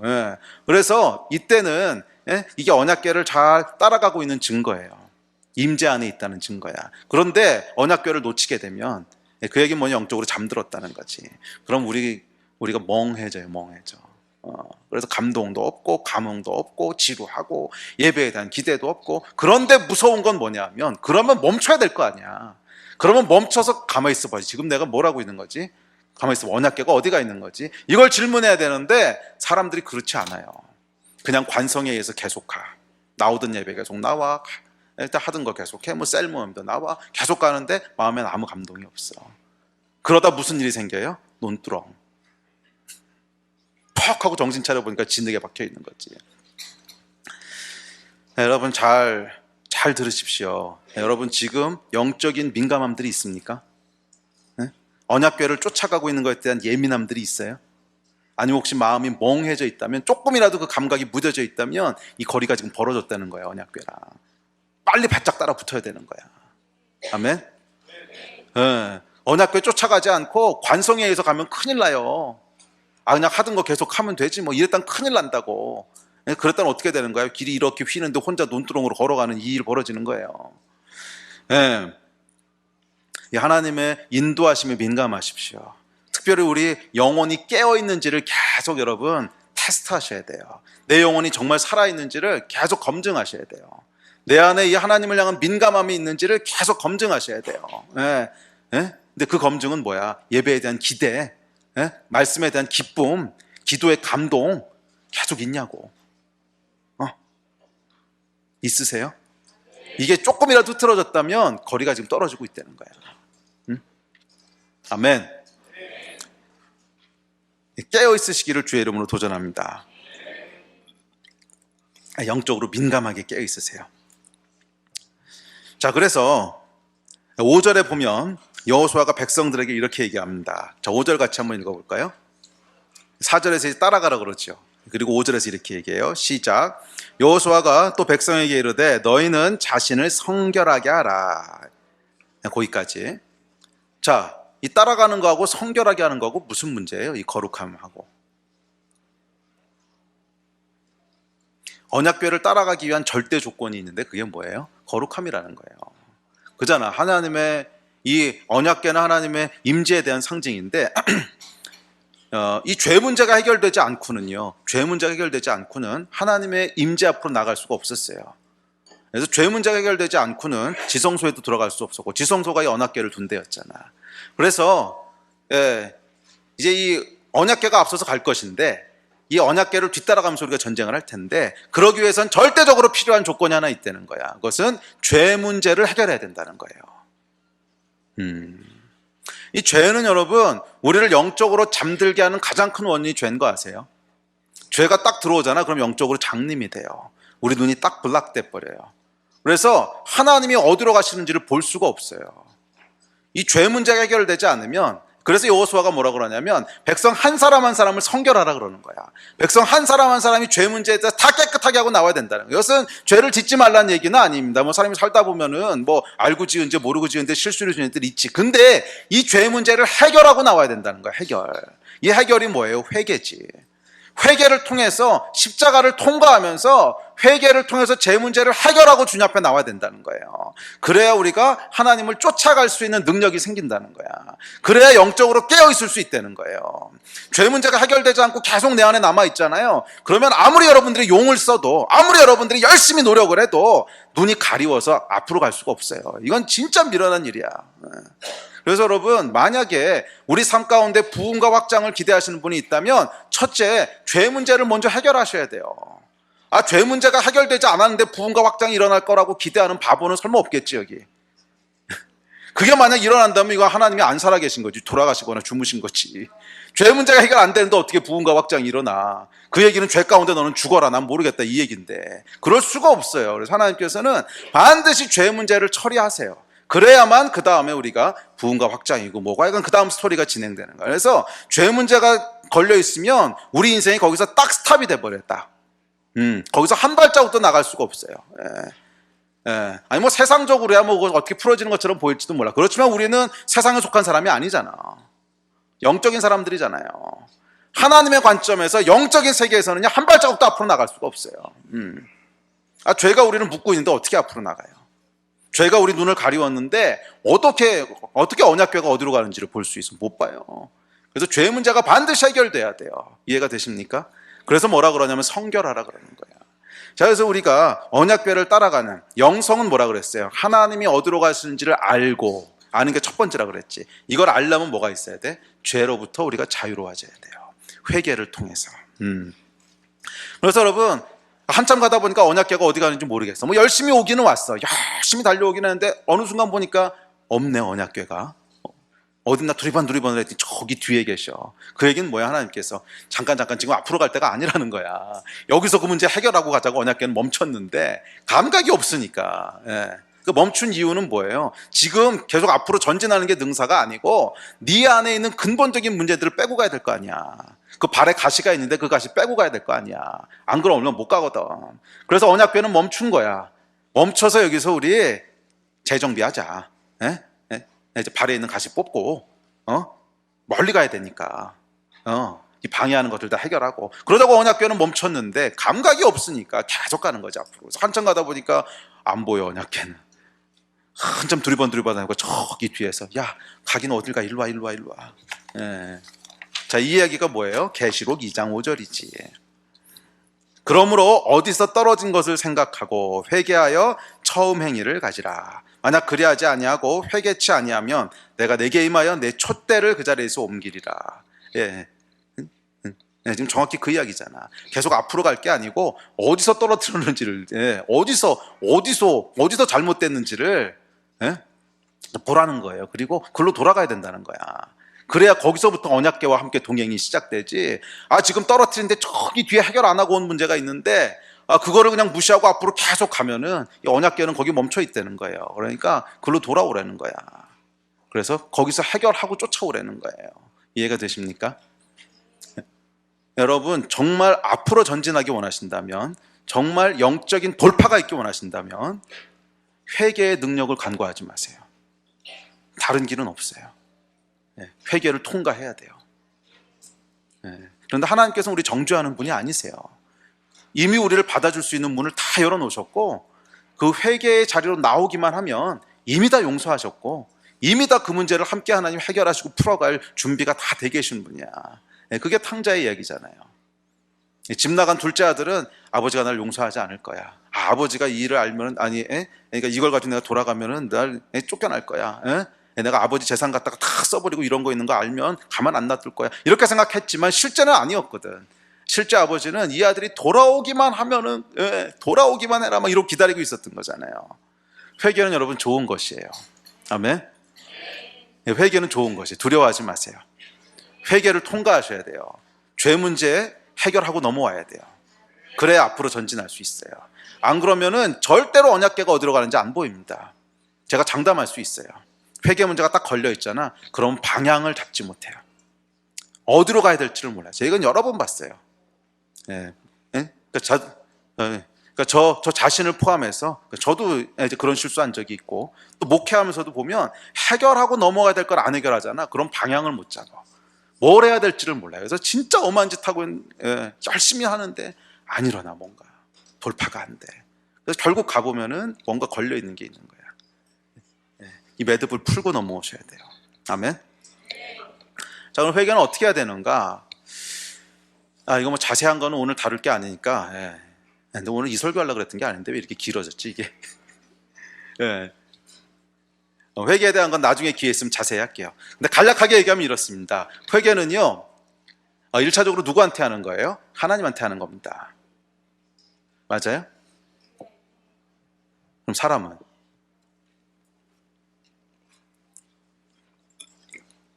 자, 예를 들면은 제가 상철 형제 돈을, 상철 전도사 돈을 훔쳤어. 훔칠 돈도 없겠지만 그러고 제 마음 가운데 그 잘못했다고 하는 이제 그 죄책감이 왔어요. 하나님한테 회개를 했어요. 하나님, 훔친 건 정말 잘못했습니다. 다시는 안 그러겠습니다. 아멘. 그럼 회개 끝난 건가? 그럼 어떻게 해야 되는 거예요? 갚아야지. 그리고 또 사과를 해야죠. 미안하다고. 그래요, 여러분. 회개라고 하는 것은 하나님한테만 하는 게 아니에요. 사람들이 이거에서 착각하는 것 같아. 사람들한테만 하는 게 아니야. 회개는 하나님한테만 하는 게 아니에요. 회개에는 대상이 있어요. 그런데 회개의 대상은 뭐냐면 하여간 그 죄 때문에 피해를 입은 사람들이 회개의 대상이에요. 그런데 모든 죄의 최종적인 피해자는 하나님이세요. 그래서 우리가 1차적으로 하나님 앞에 회개를 하는 거예요. 예, 우리를 창조하신 분에 대한 도의가 아니거든. 그리고 우리 아버지에 대한 배신이기 때문에 1차적으로 하나님한테 해요. 그런데 어떤 죄들은 나하고 하나님 사이에서만 일어나는 죄들이 있어요. 그런 것들은 내가 하나님 앞에서 해결하면 되는 거야. 그런데 다른 사람이 끼어든 것이 있어요. 그것은 하나님하고만 해결한다고 해결되는 게 아니에요. 그 사람하고도 해결을 해야 돼요. 이해가 돼요? 또 어떤 것들은 내가 죄를 짐으로 말미암아 다른 많은 사람들한테 피해가 간 게 있어요. 그런 것들은 공적으로 회개해야 돼요. 이해가 되세요? 그러니까 모든 죄들을 항상 이 앞에 나와서 제가 무슨 죄를 졌습니다 공적으로 이렇게 공포하라는 건 아니야. 그런데 죄의 범위라는 게 있다는 거야. 그러니까 어떤 죄는 그냥 내가 마음으로만 하나님 앞에 불순종하거나 뭐 죄를 졌거나 이런 거, 그건 하나님하고만 해결하시면 돼요. 그런데 어떤 구체적인 대상이 있어서 피해를 입혔다. 그러면 당연히 그 사람한테도 해결을 해야 돼. 이걸 넘어서서 내가 죄를 진 것 때문에 그 사람만 피해를 입은 게 아니고 다른 사람들한테도 피해가 갔다. 간접적인 피해가 간 게 있잖아. 그러면 간접적인 피해가 간 사람들한테도 그걸 고백하고 사과해야 되는 거고, 그리고 그 범위가 넓어서 많은 사람들이 간접적으로 피해를 봤다. 그랬을 경우에 공적으로 우리가 죄에 대한 걸 고백하고 회개를 해야 돼요. 그러니까 이 죄와 회개라고 하는 이슈는 하여간 이 죄의 피해의 범위가 어딘가에 따라 달라져요. 그래서 여러분 가운데 혹시 아직 매듭이 풀려지지 않은 그런 부분들이 있다면 이 분별은 여러분이 하셔야 돼요. 이 회개를 어디까지 해야 되는가? 내가 하나님하고 회개하면 끝나는 건가? 그런 것도 있어요. 그런 것들이 많지. 그렇게 끝나는 것도 있고, 또 어떤 것들은 그것 이상의 것을 해야 될 수도 있어. 그건 아마 여러분들이 알 거예요. 하나님하고 이렇게 해결해서 회개했는데도 계속 마음이 찜찜해. 그런 건 아직 끝나지 않은 거지. 이해가 돼요? 그리고 하나님한테 이렇게 다 하고 끝내는데도 사람들 만날 때는 뭔가 감춰야 되고 거짓말을 해야 돼. 그럼 아직 끝나지 않은 거지, 그거는. 이해가 돼요? 그건 아직 회개가 끝난 게 아니라고. 그랬을 경우에는 이 매듭을 완전히 풀어야 돼요. 그래야 그 다음 스텝으로 나갈 수 있어요. 아멘? 근데 여기는 여러분, 하나님에 대한 신뢰가 있어야 돼요. 그분은 은혜의 하나님이세요. 우리를 정죄하는 분이 아니셔. 기다리는 분이세요. 회개하기를 기다리는 분이세요. 그리고 누구든지 그 앞에 나오는 자는 용서해 주는 분이세요. 그 죄가 무슨 죄든지 간에. 자여간 이 돌파가 일어나야 됩니다. 저는 우리 공동체 가운데 또 여러분 각 사람 개인의 삶 가운데 분명히 하나님께서 2015년도에 부흥과 확장을 이루실 거라고 믿어요. 근데 그러려면 이 문제는 반드시 짚고 넘어가실 거예요. 풀리지 않은 매듭이 있는데 부흥과 확장이 일어나진 않을 거예요. 그래서 만약 여러분들이 진짜로 이 부흥의 약속에 올라타기 원하신다면 빨리 이 매듭들을 푸셔야 돼요. 빨리 이 매듭들을 푸셔야 돼요. 아무리 작은 거라도 마음 가운데 거리고 이런 게 있으면 빨리 해결하세요. 빨리 해결하세요. 그러니까 어떤 거는 하나님하고 해결하시고, 또 어떤 것들은 그래도 찝찝하면 셀리드한테 가서 고백하시고, 그래도 찝찝하면은 피해 입은 사람한테 가서 찾아가서 미안하다고 하고, 하여간 빨리 이 매듭을 푸셔야 돼요. 그래야 부흥과 확장의 파도에 올라탈 수 있게 되는 거예요. 아멘. 자, 어쨌든지 간에 이 언약궤를 쫓아가는 것의 가장 큰 장애는 뭐냐면 죄야. 죄는 우리의 눈을 가리운다 그랬어요. 아멘. 그래서 언약궤가 어디로 갔는지를 놓쳐버리는 거예요. 자, 두 번째, 이 언약궤를 잃어버리는 두 번째는 욕심이에요. 욕심. 하나님은 저쪽으로 가셨는데 그리로 가면 안 될 것 같아. 손해가 심할 것 같아. 이런 경우들 있잖아. 나는 그것보다 이게 더 하고 싶은데 이거는 정말 놓치기 싫어. 그게 뭐 사역일 수도 있고 사업일 수도 있고 관계일 수도 있고 직장 잡는 문제일 수도 있고 뭐 이사 가는 문제일 수도 있고 하여간 뭐든지 간에 이 하나님은 분명히 동쪽으로 꺾으신 것 같은데 글로 가기는 너무 이게 싫은 거야. 나는 서쪽으로 가고 싶은 거야. 그러면 여러분 언약궤가 안 보이기 시작합니다. 근데 언약궤가 안 보이는 건 첫 번째 단계고요. 두 번째 단계는 헛것이 보이기 시작합니다. 분명히 언약궤는 동쪽으로 갔는데 서쪽에서 막 언약궤가 보이는 것 같은 거야. 이런 경험들 해보지 않았어요? 저는 많이 해봤어요. 저도 많이 해봤고, 그래서 제가 요즘 그걸 알아요. 이제는 뭐 아무리 하나님께서 이런 확신을 주시는 것 같고 뭐가 어떤 것 같은 것 같아도, 분명히 그건 것 같아도 가장 먼저 돌아보는 게 뭐냐면 내 안에 사심이 없는가, 내 안에 욕심은 없는가, 이거 돌아봐요. 그럼 만약에 그게 내 욕심이랑 겹쳐 있잖아, 그러면 그것이 정말 언약궤냐 아니면 환상을 보고 있는 거냐, 이거 분별 못해요. 그 다음에는 그래서 그때는요, 조심스럽게 제가 모르겠다로 내려놔야 돼요. 예. 그렇지 않고 서쪽에서 보이는 신기루, 서쪽으로 가고 있는 환상을 계속 하나님의 사인이라고 믿으면요, 진짜 엄한 짓 하게 돼요. 실제로 제가요, 이 목회하면서 그런 거 많이 봤어요. 우리 교회 전에 있던 교회에서 어떤 형제가 분명한 응답을 받았다는 거예요. 저자매라는 거야. 이제 배우자를 찾고 있었지. 분명히 저자매라는 거야. 그래서 그래서 그 자매한테 물어봤더니 아니래. 그 형제는 전혀 자기는 생각한 적도 없고 아니라는 거야. 근데 이 형제는 너무 확실히 그 자매라는 거야. 근데 주변에서 봐도 아니야. 그래서 아니라고 얘기해 줬지. 근데 분명히 그 자매래. 그래서 왜 그러냐 그랬더니 꿈꿨대. 꿈에도 나타났고요. 기도하면 하나님께서 들리는 음성으로도 말씀하시고. 이게 뭐예요? 욕심이 있으면 서쪽에서 환상이 보이는 거야. 언약궤가 막 글로 가고 있어. 여러분, 그래서 우리 마음 가운데 어떤 강렬하게 원하는 것들이 있죠. 강하게 원하는 게 있을 때는 기도하면서 받게 되는 어떤 감동들, 영적인 사인들, 이게요, 오염돼 있을 수 있다는 것을 인정하셔야 돼요. 내 안에 강렬한 소망들이 있잖아. 그럼 그것이 하나님의 뜻인 것처럼 계속 보이고 싶게 되어야 해. 이제 그게 인간의 성향이야. 그래서 언약궤가 어디로 가는지를 분별하게 원한다면, 이게 뭐예요? 이게 영성의 첫 번째라 그랬지. 하나님의 뜻이 무엇인지를 분별하게 원한다면 욕심을 내려놔야 돼. 욕심을. 그래서 내 욕심을 비워야 돼요. 그러면 언약궤가 어디로 가는지는 거의 대부분 보여요. 그래서 재밌는 게 뭐냐면, 그래서 언약궤는 분명히 동쪽으로 갔는데 계속 서쪽으로 간다고 생각하고 우기는 사람들 있죠. 서쪽에서 헛것을 보는 사람들. 근데 그 주변에 있는 사람들은요, 다 아는 거 알아요? 주변에 있는 사람들은 아니야, 지금 언약궤 동쪽으로 가고 있잖아. 근데 본인만 계속 서쪽이래. 자, 퀴즈. 주변 사람들은 아는데 왜 본인은 모를까? 단단하지. 주변 사람들은 그 일에 욕심하고 관계없잖아. 얘가 그 여자랑 결혼을 하든 말든 이 주변 사람은 상관없는 일이잖아. 그러니까 주변 사람들은 욕심하고 관련이 없는 문제거든. 적어도 그 문제는. 그럼 정확하게 보여요. 그 자매 아니래. 다 봐, 누구든지.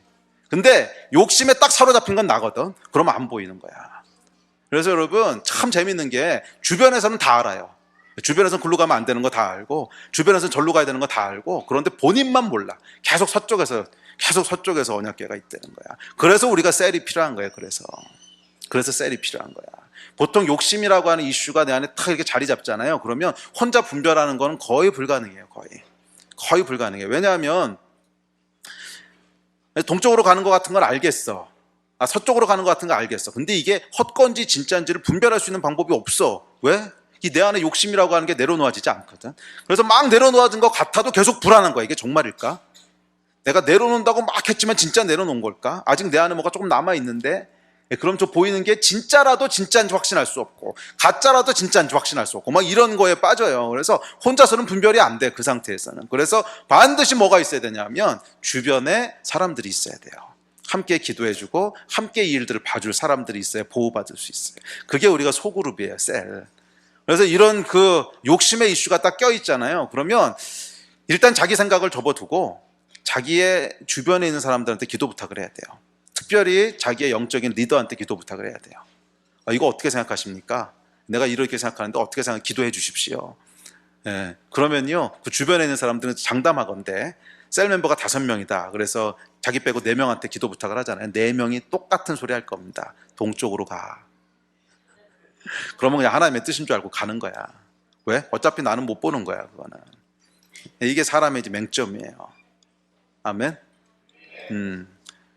그 사람이 자기는 절대로 볼 수 없는 그런 스팟이 있잖아요. 블라인드 스팟이라고 그러지. 이렇게 하면 이렇게 해서 자기 코끝이 보이세요? 코가 높은 사람은 보이나? 딴 사람이 봐줘야 되는 데가 있어요. 자기 눈썹 스스로 볼 수 있어요? 자, 그렇듯이 자기 스스로는 볼 수 없는 부분들이 있다는 거야. 그래서 그런 것들은요, 주변에서 함께 봐줘야 돼요. 자, 어쨌든지 간에 욕심이 있으면 어떻게 돼요? 그러면 언약궤가 어디로 가고 있는지가 안 보여요. 자, 그래서 이 욕심의 문제를 해결하려면 기도의 자리가 중요합니다. 그래서 이 문제를 가지고 기도의 자리에 나가서 씨름을 해야 돼요. 씨름을. 씨름을 하면은 이 기도는 여러분 단순히 내가 원하는 것들 하나님 앞에 막 요구하고 쏟아내는 자리만은 아닙니다. 뭐 그런 것도 필요하지만 기도의 본질은 하나님을 대면하는 자리예요. 하나님을 딱 대면해서 앉으면 이제 그 자리에서 하나님의 뜻과 내 뜻을 조율하는 자리야. 조율하는 자리가 기도거든요. 그래서 이 기도의 자리에 나가서 하나님의 말씀을 딱 펼치면은 이 일이 시작되지 않으세요? 저는 많은 경우 시작되던데 딱 기도의 자리에 나가서 딱 말씀을 읽기 시작하면 그때부터 충돌이 일어나기 시작하죠. 이 하나님의 선하시고 깨끗하시고 완전하신 뜻과 내 안에 있는 이 뭔가 불투명하고 뭔가 사심이 있고 뭔가 이끼가 낀 생각들이 딱 충돌하기 시작하면서 또 이러신다 하나님, 이런 경험들 없어? 또 이러신다 하나님. 그럼 이제 거기서부터 씨름을 하는 거죠. 이거는 정말 포기하기 싫은데, 이건 정말 가고 싶은데, 막 이런데 하나님의 깨끗하고 정결하고 완전한 생각과 내 뿌옇게 이끼 낀 생각들이 부딪히는 걸 나도 알거든. 그런데도 내 안에 욕심이 있으니까 싫어가지고서 하나님 또 이러신다. 그러면서 이 기도의 자리에서 씨름을 하는 거죠. 그래서 하나님 죽겠는데 막 이러고 씨름을 하다가 결국 그 씨름의 자리에서 하나님의 뜻이 돌파하면서 내 안에 들어오는 거예요. 하나님의 뜻이 관철이 되는 거야, 내 안에. 그래서 알겠습니다, 하나님 뜻대로 하겠습니다. 이 과정을 겪어야 그래서 내 욕심과 내 생각들이 십자가에서 처리가 돼야, 그래야 뭐가 보여요? 언약궤가 보이는 거야, 어디로 가는지. 근데 이 과정을 겪지 않으면 언약궤가 어디로 가는지 안 보여요. 그러니까 맨날 동쪽으로 뛰어갔다가 없네, 서쪽으로 뛰어갔다 여기도 없네, 북쪽으로 뛰어갔다 여기도 없네. 그러다 인생 낭비하는 거지. 괜히 시간 낭비하지 말고 정확하게 하나님이 어디로 보시는지 가고 쫓아가야 돼요. 우리 인생이 동서남북으로 뛰어다닐 정도로 이렇게 여유 있지 않아. 정말 하나님 앞에서 성공한 인생을 살기 원한다면, 정말 하나님 앞에서 영적인 인생을 살기 원한다면 동서남북 뛰어다니면서 낭비하면 안 돼요. 그러려면 어떻게 해야 돼? 정확하게 분별해야 돼. 죄가 눈을 가리고 있으면 마치 뭐하고 똑같냐 하면 까만 걸로 이렇게 눈 가리고 뛰어다니는 거하고 똑같아. 눈 가리고 제대로 길 갈 수 있는 사람이 있어요? 눈 가리고는 길 가는 게 아니야. 헤매는 거지. 동쪽 뛰었다 서쪽 뛰었다 막 뛰어다니는 거지. 그것은 길을 가는 게 아니에요. 정말 하나님이 예정하신 길을 가기 원한다면 이 눈에 이거 벗어야지. 죄를 돌파하고 회개해야지. 두 번째, 욕심을 내려놔야지. 이 욕심은요, 눈을 가리는 게 아니고 헛것을 보게 만든다고. 헛것을 계속 서쪽에서 이게 뭐예요? 서쪽에서 언약궤가 계속 떠. 그러니까 이게 이제 욕심의 증상이거든. 자, 잠깐 물 한 모금 마시고 계속 갑시다. 졸다가 언약궤를 잃어버리는 것이 첫 번째 실수라면, 큰 두 번째 종류의 실수가 있습니다. 그것은 언약궤를 앞서가는 실수예요. 이건 특별히 잔머리 굴리기 좋아하는 사람들, 이런 실수들 많이 하는데, 그래서 첫 번째 실수가 어떤 방향 자체를 잘못 잡는 실수라면, 이 두 번째 종류의 실수는 방향은 맞을 수 있어. 맞아, 글로 가는 게 언약궤가 가려는 길 맞아요. 그런데 타이밍이 틀린 거야. 분명히 그 길이 하나님이 가시려는 길 맞아. 근데 이런 경험들이 있습니다, 여러분. 열심히 신앙생활하고 뭔가 하나님의 역사가 일어나기 시작하잖아요. 그러면 조금 경험이 있고, 조금 영적인 분별력이 있고, 조금 이렇게 머리가 잘 돌아가는 사람은요, 보여요. 이 다음에 하나님 뭘 하시겠구나, 보여. 그리고 거의 맞아. 이 다음에 하나님 이런 거 하시겠구나. 그럼 거의 맞아요. 그러면 이제 그 길로 그냥 냅다 달리는 거지. 왜? 그걸로 가실 게 뻔하니까. 근데 한참 달려가다 보면 뭐예요? 언약궤가 없어. 방향이 틀린 건 아니야. 그런데 어디 있는 거예요? 저 뒤에서 잠깐 멈추고 계신 거지. 그러니까 이런 경험들이 있어요. 이건 특별히 어떤 역사가 일어날 때는 이런 실수들을 많이 저질러요. 그러니까 부흥이 일어날 때, 또는 뭔가 하나님의 역사가 인생 가운데 벌어질 때, 뭔가 막 간증이 나오기 시작할 때, 이때는요 이런 실수들 많이 해요. 그냥 냅다 글로 뛰는 거예요. 하나님이 하시는 것 같으니까. 그리고 방향은 또 맞아. 그런데 가보면은요, 이때도 대표적인 증상들이 있는데, 언약궤로부터 멀어질 때 나오는 증상들은 다 똑같아요. 뭐야? 고갈되는 거야. 우리의 생명은 하나님의 임재에 가까이 있을 때만 생명이 있거든. 그래서 하나님의 임재로부터 방향이 틀려서 멀어졌던, 앞서 뛰어서 멀어졌던, 하여간 이 자석 근처에는 자기장이 있잖아. 근데 이 자기장에서 멀어지면 점점점 자기장이 약해지듯이 우리 생명도 똑같아요. 생명의 근원이신 하나님의 임재 가운데 가까이 붙어 있으면 그 안에 영적인 생명이 있는데 막 뛰어서 앞으로 가잖아. 그럼 고갈돼요. 그래서 답답하고 번아웃되고 그러다가 이제 보니까 언약궤가 없는 거죠. 어느 순간에 어디 있지 보면 또 뒤에 있는 거죠. 예. 그래서 어떨 땐 하나님께서 타이밍상 잠깐 멈추라고 그러실 때가 있어요. 맞아. 글로 가려고 하는 건 맞아. 맞아. 우리 교회를 선교로 이끌어 가실 거야. 맞아. 네 인생 가운데 이렇게 하실 거야. 그 길은 맞는데 지금 네가 글로 막 달려갈 수 있는 때는 아니거든. 먼저 우리 내적인 거 해결해야 될 게 있거든. 발에 가시 뽑고 가야 되거든. 우리 내면의 문제 해결해야 되거든. 근데 이런 것들을 해결하시려고 멈춰 서실 때가 있거든. 근데 이걸 무시하고 막 달려가면요, 뒤에 가서 문제가 생기는 거지. 그래서 언약궤를 쫓아가려면 길만 정확히 본다고 되는 게 아니고요, 타이밍도 정확히 따라가셔야 돼요. 언약궤가 가면 가고 쓰면 쓰고, 빠르게 가면 빠르게 따라가고 느리게 가면 느리게 따라가고, 그래야 하나님의 역사를 우리 참여할 수 있게 돼요. 아멘. 잘 따라가신 여러분 되시기를 축복합니다. 자, 그렇다면 언약궤를 앞서가게 되는 이유는 뭘까요? 간단해요. 교만해서 그래요. 뭔 교만? 하나님의 도우심이 없어도 내가 할 수 있다는 교만. 근데 이게요, 인류의 가장 근원적인 교만이잖아. 네? 그 선악과를 따먹은. 이 언약궤를 앞서가는 이유는 단순해요. 하나님이 아니셔도 내가 할 수 있다고 생각해서 그래. 하나님의 도우심이 아니라도 살만해서 그런 거예요. 여러분 스스로에게 물어보십시오. 지금도 여러분은 하나님의 은혜가 필요하십니까? 지금도 여러분의 삶에는 하나님의 도우심이 절대적으로 필요하십니까? 지금도 여러분의 삶에는 하나님의 은혜가 한순간이라도 없으면 정말 아무것도 아닙니까? 하나님의 도우심이 아니시면 한 발자국도 앞으로 갈 수 없습니까? 네, 이 자리에 머물러 있어야 돼요. 근데 우리가 아차하는 순간이요, 아니 우리가 일이 안 풀리고 진짜 힘들 때는 아멘 쉽게 나와. 그렇지, 하나님의 도우심이 아니면 어차피 할 거 없으니까. 그런데 잘 될 때 말이야, 잘 될 때. 보니까 모든 게 잘 풀리는 것 같아. 보니까 영적으로도 뭐 잘 되는 것 같고, 뭐 사업도 커지는 것 같고, 아니면 사역도 잘 되는 것 같고, 막 잘 될 때, 그때도 여러분 하나님의 은혜가 필요하시냐고. 그때도 나는 하나님이 없으시면 절대로 안 되는 사람이냐고. 그때도 하나님의 은혜가 아니면 한 걸음도 걸어갈 수 없냐고. 이 고백이 있는 사람만 언약궤를 따라가게 돼요. 그렇지 않은 사람은 처음에 힘들 때 언약궤 따라가지.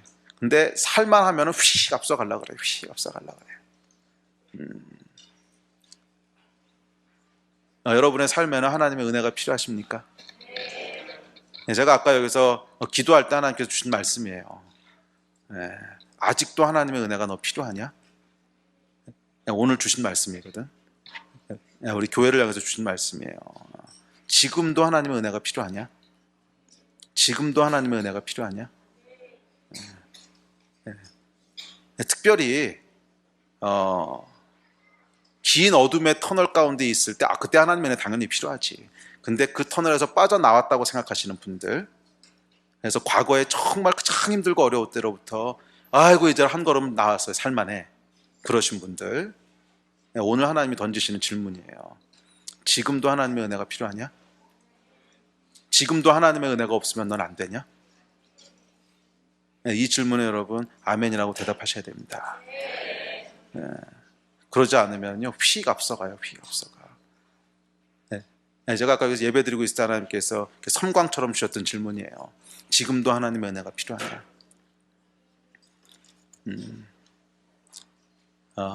사망의 음침한 골짜기를 걸으시는 분들은 이 질문 할 필요도 없죠. 당연히 하나님의 은혜가 필요하지. 근데 그런 분들 말고, 우리 인생이 항상 10년, 20년 사망의 음침한 골짜기만 걸어가는 건 아니잖아요. 좋을 때도 있고, 어떨 때는 정말 하나님 풍요롭게 하실 때도 있고 이렇잖아. 그럼 모든 것이 다 풍요로워지는 때, 이제 골짜기는 빠져나왔어, 이런 때. 그때도 여러분 하나님의 은혜가 필요하십니까? 이 마음을 지키셔야 돼요. 이 마음을 지켜야 돼. 그래야 언약궤를 쫓아갈 수 있어요. 아멘. 그런 여러분 되시기를 주의 이름으로 특별 축원합니다. 자, 어쨌거나 영성의 첫 번째 정의는 뭐예요? 언약궤가 어디로 갔는지를 분별할 줄 알아야 돼요. 볼 줄 알아야 돼. 그러려면 뭐가 있어야 된다고요? 첫째, 죄가 없어야 되고, 죄가 없다고 하는 건 회개를 통과해야 되고, 둘째, 욕심을 다룰 줄 알아야 돼요. 그것은 기도의 자리에서 내 자아를 꺾는 싸움들을 할 줄 알아야 된다는 거야. 이 싸움 할 줄 모르면 자기를 성찰할 줄 모르고 기도의 자리에서 자기의 자아를 대면하는 걸 할 줄 모르고 생각보다 이런 사람들이 굉장히 많아요. 그래서 무슨 문제가 생기면 다 다른 사람 탓하는 거야. 자기 내면을 성찰할 줄을 몰라.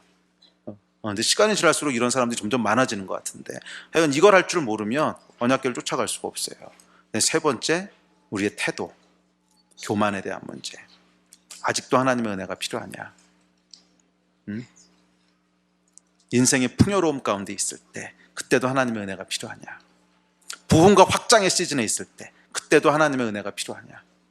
이거 놓치는 순간에요 곡소리 나는 거예요. 곡소리. 아멘. 자, 그다음에 큰 두 번째 주제가 있습니다. 이건 짧게 넘어갈게요. 자, 영성의 두 번째 파트가 뭐라고? 뜻을 알았으면 그것에 순종할 줄 아는 능력이에요. 순종할 줄 아는. 자, 오늘 이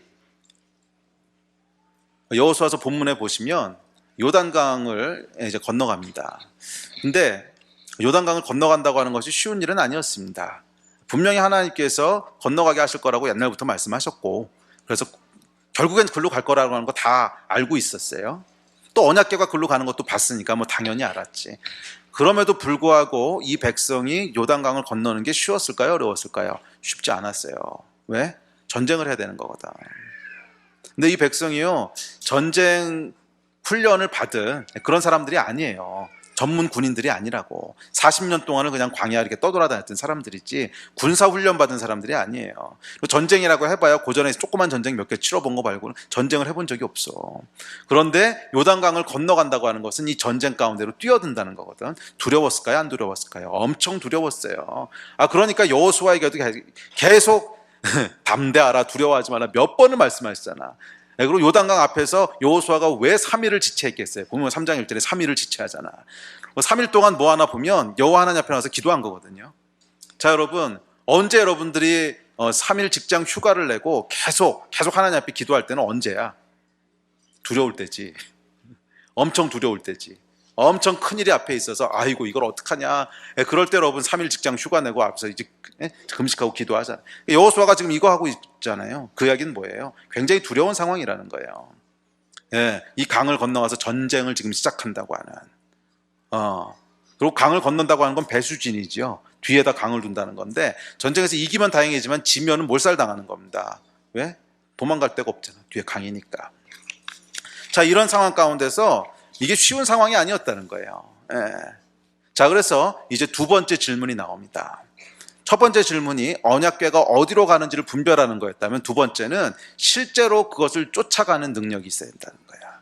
요단을 실제로 밟아야 된다는 거야. 언약궤가 요단으로 가는 것을 보고만 있어서 되는 것이 아니고 우리가 뒤따라서 요단의 발을 밟아야 거기서부터 하나님의 역사가 일어나는 거예요. 이걸 영성이라 그러는 거예요. 그런데 사람들이 이 첫 번째 것만 영성으로 착각하는 일들 참 많습니다. 영적인 분별력이 있어, 예언의 은사가 있고 하나님의 근데 성경 지식도 많이 알고, 그건 여러분 지식이 큰 것이지 영성이 성장한 건 아니에요. 영성은 이 지식과 함께 뭐가 있어야 돼? 그것에 순종할 수 있는 능력이 있어야 돼요. 아멘. 그래서 영성은 여러분 머리가 커지는 게 아니고 발이 커지는 거예요. 머리가 커지는 게 아니고 발이 커지는 거야. 작은 거 하나를 알았더라도 그것에 순종하는 게 영성이지, 100가지를 알았더라도 순종하지 않으면 그건 영성이 아니라는 거야. 지식이지. 요단의 발을 내드려야 되는 거예요. 요단의 발을 내드려야 되는 거야. 자, 우리가 언약궤를 쫓아가다 보면 항상 이런 상황 속으로 들어가게 됩니다. 언약궤가 어디로 가는지는 알겠어. 그리고 하나님이 그리로 인도하시는 것도 알겠고 그리로 가면 좋은 것도 알겠어. 그런데 이게 두려운 거죠. 이 강을 정말 건너도 되는 건가? 이 강을 건너면 돌이킬 수도 없는데 이 두려움. 여러분, 이런 두려움 앞에 서신 적이 있습니까? 그렇다면 언약궤를 잘 쫓아가신 거예요. 근데 한 번도 이런 두려움 앞에 선 적이 없다. 그럼 좀 질문해 봐야 돼. 지금 언약궤를 제대로 쫓아가고 있는지. 이 언약궤는요 항상 우리를 믿음의 도전 앞으로 인도합니다. 그래서 보면 아브라함을 모리아산으로 인도하시고, 모리아산에서 이삭 바치라 그러잖아요. 이거 말도 안 되는 일이죠. 모세를 바로에게 인도하시고, 다윗을 골리앗으로 인도하시고, 엘리야를 갈멜산으로 인도하시고, 심지어 예수 그리스도를 십자가로 인도하세요. 자, 여러분, 이 언약궤를 쫓아갔던 사람들이 한결같이 어디로 가나 보세요. 다 요단강 앞에 서게 되는 거잖아. 이걸 건너야 되는, 여기다 발을 담궈야 되는. 근데 이거 발을 담그기가 쉬웠겠냐고. 엘리야가 갈멜산 가는 게 쉬웠겠냐고. 400명이 자기 죽이겠다고 기다리고 있는데. 우리 여러분 참 이야기를 쉽게 해요. 엘리야가 갈멜산으로 가는 거고 막 박수치고, 맞아, 영적인 사람은 저래야지. 딴 사람이 그 길 간다 그러면은 아이고 할렐루야인데, 내가 그 자리에 서 있다 그러면은 잠깐만, 이렇게 되는 거잖아. 이게 여러분 영성이에요. 다른 사람들이 그 길로 간다면 정말 박수치고 기뻐해 줄 것 같은데, 엘리야가 갈멜산으로 가는 건 그게 당연하지, 엘리야인데. 그런데 내가 그래야 된다면, 내가 갈멜산으로 가야 된다면, 이건 좀 생각해 볼 문제야.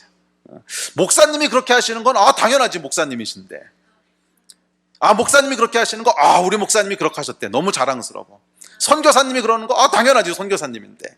우리 선교사님들이 그 어려운 적에서 자랑스러워. 근데 목사님, 선교사님 그렇게 하시는 건 좋은데, 너는 뭐 하고 있는데? 너는 네가 지금 그 자리에 서 있다면 어떻게 할 건데? 이 질문에 대답할 수 있어야 돼요. 목사님의 하나님, 목사님의 언약궤가 아니고, 엘리야의 하나님이 아니고, 선교사의 하나님이 아니고, 너의 하나님이 있어야지. 너의 하나님, 나의 하나님이 있어야 되는 거잖아. 그러면 목사님이 언약궤 잘 따라가는 거 좋아요, 박수칠만 하지. 또 선교사님이 잘 따라가는 거 좋아, 박수칠만 하지.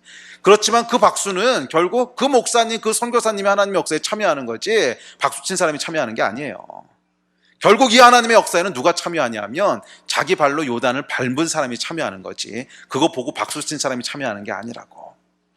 잘 기억하십시오 여러분. 영성은 하나님의 뜻을 알고 그것에 순종하는 능력이에요. 하나님의 뜻을 알고 내가 분별했더니 이게 맞죠. 그런데 우리 목사님이 정확히 글로 가고 계셔. 이게 영성이 아니라고. 분별은 맞게 했을 수 있어. 그래서 그리로 가는 사람들이 올바로 가고 있다는 걸 내가 볼 수도 있어. 그래서 그걸 기뻐할 수도 있어. 그걸 박수칠 수도 있어. 그렇다고 해서 그 하나님이 여러분의 하나님이 되는 건 아니에요. 영성은 분별하고 그것을 순종할 수 있는 능력이에요. 딴 사람이 글로 가는 거 박수 쳐주는 게 영성이 아니야. 잘 기억하세요 여러분. 요단의 발을 밟은 사람만 전쟁의 승리에 참여하게 되는 거예요. 요단의 발 밟는 거를 박수친 사람이 참여하는 게 아니고, 요단의 발을 담근 사람만 그 승리에 참여하게 되는 거예요. 자, 우리 말씀을 정리합시다. 우리 예배팀 나오십시오. 여러분 인생 가운데 정말 하나님 행하시는 부흥과 확장을 보기 원하십니까? 그렇다면 여러분 요단의 발을 담그십시오. 아멘. 실제로 발을 들여놓으십시오. 그랬을 때 요단강이 갈라지는 거 보게 될 거고요. 그랬을 때 여리고가 무너지는 것도 보게 될 거예요. 자, 기억하십시오 여러분. 영적 전쟁에 있어서, 특별히 확장을 위한 전쟁에 있어서 가장 중요한 것은 언약궤가 우리 앞에 가야 된다는 거예요. 언약궤가 우리 앞에 가야 된다는 거예요. 하나님의 임재에 늘 주목해야 된다는 거예요.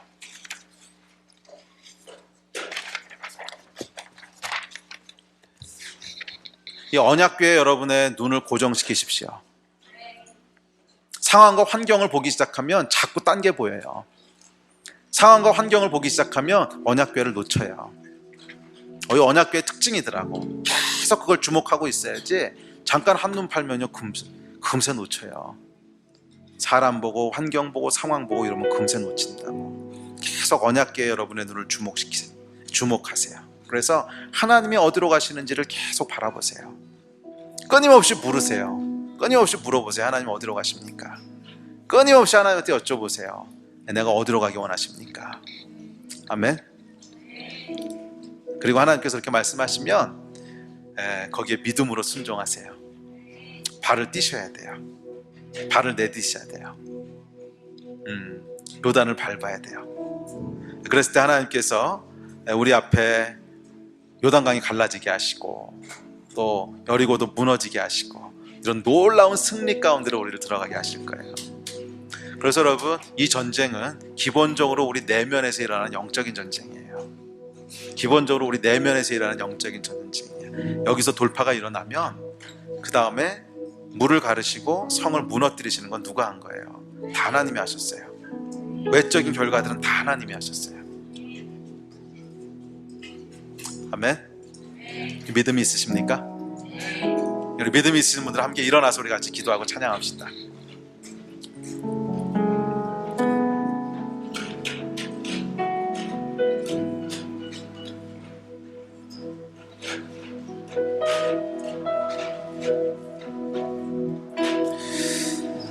오늘 말씀 기억하시면서 우리 같이 좀 기도했으면 좋겠는데, 이 전쟁의 본질을 다시 한번 여러분 기억합시다. 이 전쟁은 영적인 전쟁입니다.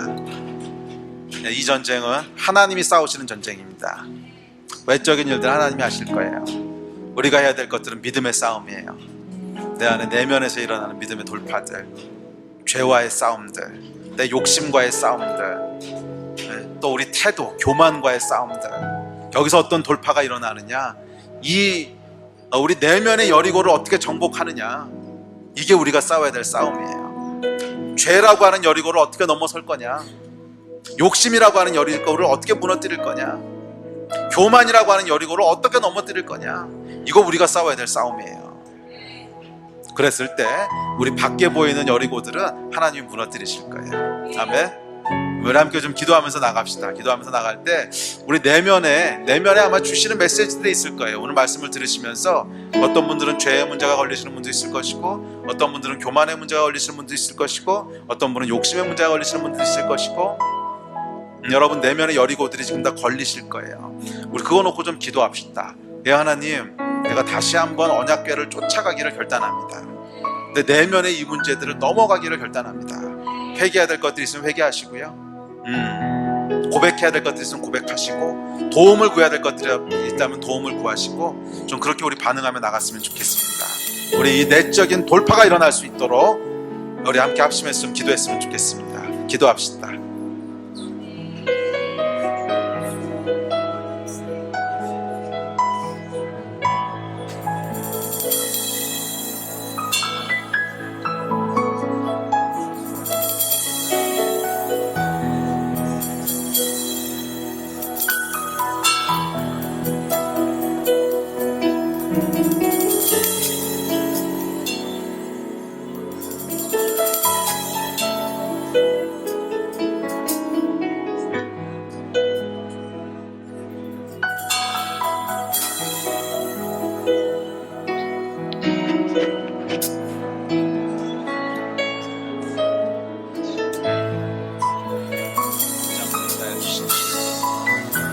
하나님, 다시 한번 기도합니다. 성령님 이 시간 운행하여 주십시오. 성령님 이 시간 운행하여 주셔서 우리의 내면들을 보여주시고 조명하여 주십시오.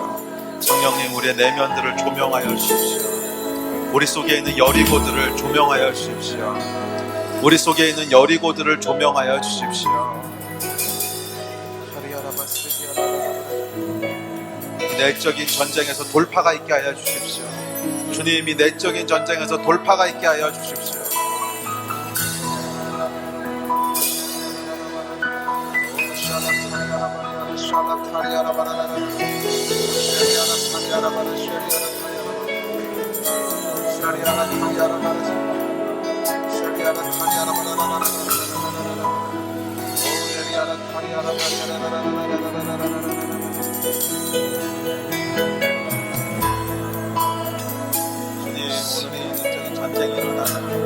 우리 안에 여리고가 무너지는, 하나님, 오늘이 이 예배가 우리 안에 여리고들이 무너지는, 하나님 승리가 주어지는 그런 시간이 되게 하여 주십시오. 저는 우리 안에 내적인 여리고들이 무너지는 시간들이 되게 하여 주십시오. 하나님, 죄의 여리고가 무너지는 시간이 되게 하여 주십시오. 교만의 여리고가 무너지는 순간이 되게 하여 주십시오. 욕심의 여리고가 무너지는 시간들이 되게 하여 주십시오.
나의 마음속에 주님의 소망이 없이는 하루도 살 수 없네. 주님의 사랑의 발로 널 안아주지 않는다면 한순간도 못 사네.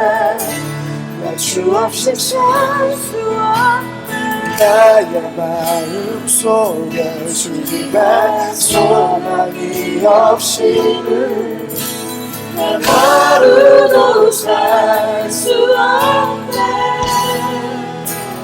주님의 사랑의 발로 날 안아주지 않는다면 내 한순간도 못 사네. 내 주 없이 살 수 없네. 나의 마음속에 주님의 소망이 없이는 하루도 살 수 없네. 주님의 사랑의 발로 날 안아주지 않는다면 난 한순간도 못 사네. 내 주 없이 살 수 없네. 나의 마음속에 주님의 소망이 없이는 난 하루도 살 수 없네. 주님의 사랑의 발로 날 안아주지 않는다면 난 한순간도 못 사네. 주 없이 살 수 없네.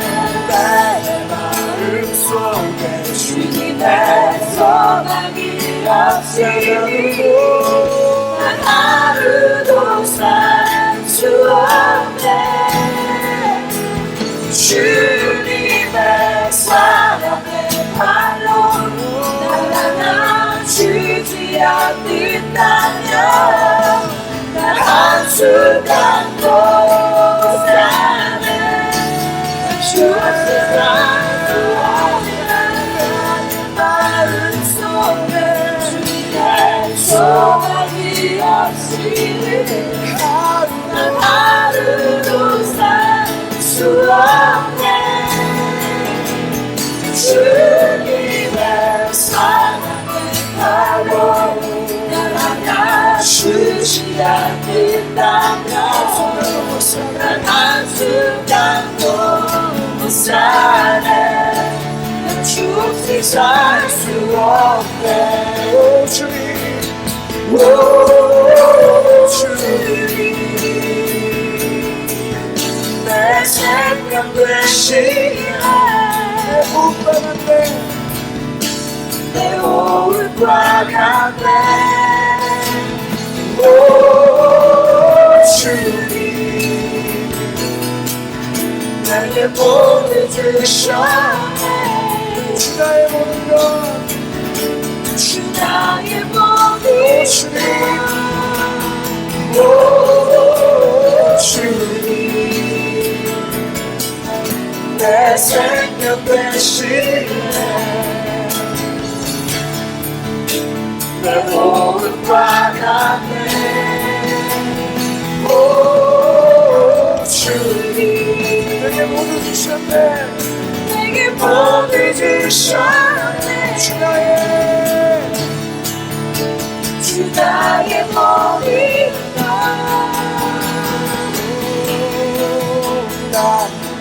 마음속에 주님의 소망이 없이는 난 하루도 살 수 없네. 주님의 사랑의 발로 날 안아주지 않는다면 난 한순간도 못 사네. 주 없이 살 수 없는 나의 마음속에 주님의 소망이 없이는 난 하루도 살 수 없네. 주님의 사랑을 말고 나를 주지 않는다면 한순간도 불쌍해. 난 주 없이 살 수 없는 나의 마음속에 주님의 소망이 없이는 난 하루도 살 수 없네. 주님의 사랑의 발로 나를 안아주지 않는다면 한순간도 불쌍해. 난 주 없이 살 수 없네. 마음속에 주님의 소망이 없이는 난 하루도 살 수 없네. 주님의 사랑의 발로 날 안아주지 않는다면 한순간도 불쌍해. 주 없이 살 수 없네. 마음속에 주님의 소망이 없이는 하루도 살 수 없네.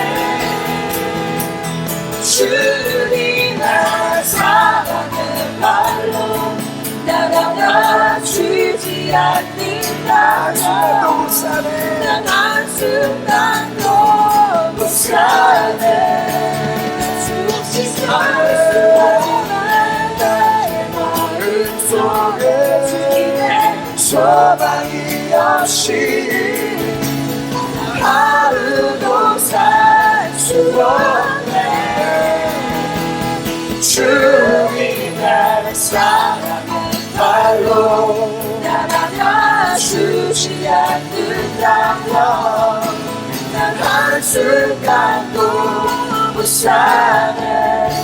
난 주 없이 살 수 없네. 네, 우리 다시 한번 좀 기도했으면 좋겠습니다. 우리 앞에서 이 찬양 다시 한번 인도할 텐데 우리 입술로 좀 고백합시다. 어쩜 우리 하나님께서 가장 기뻐하시는 고백이고 어쩌면 우리 인생 가운데 가장 중요한 고백이 저는 이 고백이라고 믿습니다. 주님, 나는 예수님이 필요합니다. 나는 당신이 필요합니다. 주 없이는 하루도 살 수 없습니다. 주 없이는 한 걸음도 내디딜 수 없습니다. 나는 아직도 하나님이 필요합니다. 나는 지금도 하나님이 필요합니다. 나는 지금도 예수의 은혜가 필요합니다. 나는 지금도 예수의 임재가 필요합니다. 나는 지금도 예수의 보혈이 필요합니다. 나는 지금도 성령의 도우심이 필요합니다. 나는 지금도 하나님의 자비하심이 필요합니다. 나는 지금도 하나님의 은혜가 필요합니다. 나는 지금도 하나님의 함께하심이 필요합니다. 어쩌면 우리 인생 가운데 가장 중요한 고백입니다. 우리 다시 한번 이 찬양 인도하실 때 우리 입술로 소리내서 하나님한테 좀 고백하지 않으시겠습니까? 이렇게 고백하지 않으시겠습니까?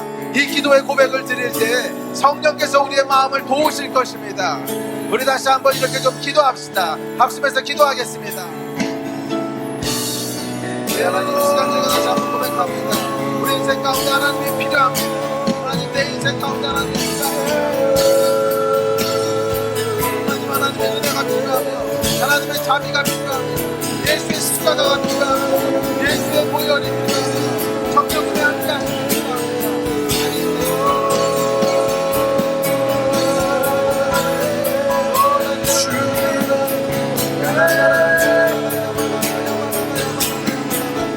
난 한순간도 못 사네.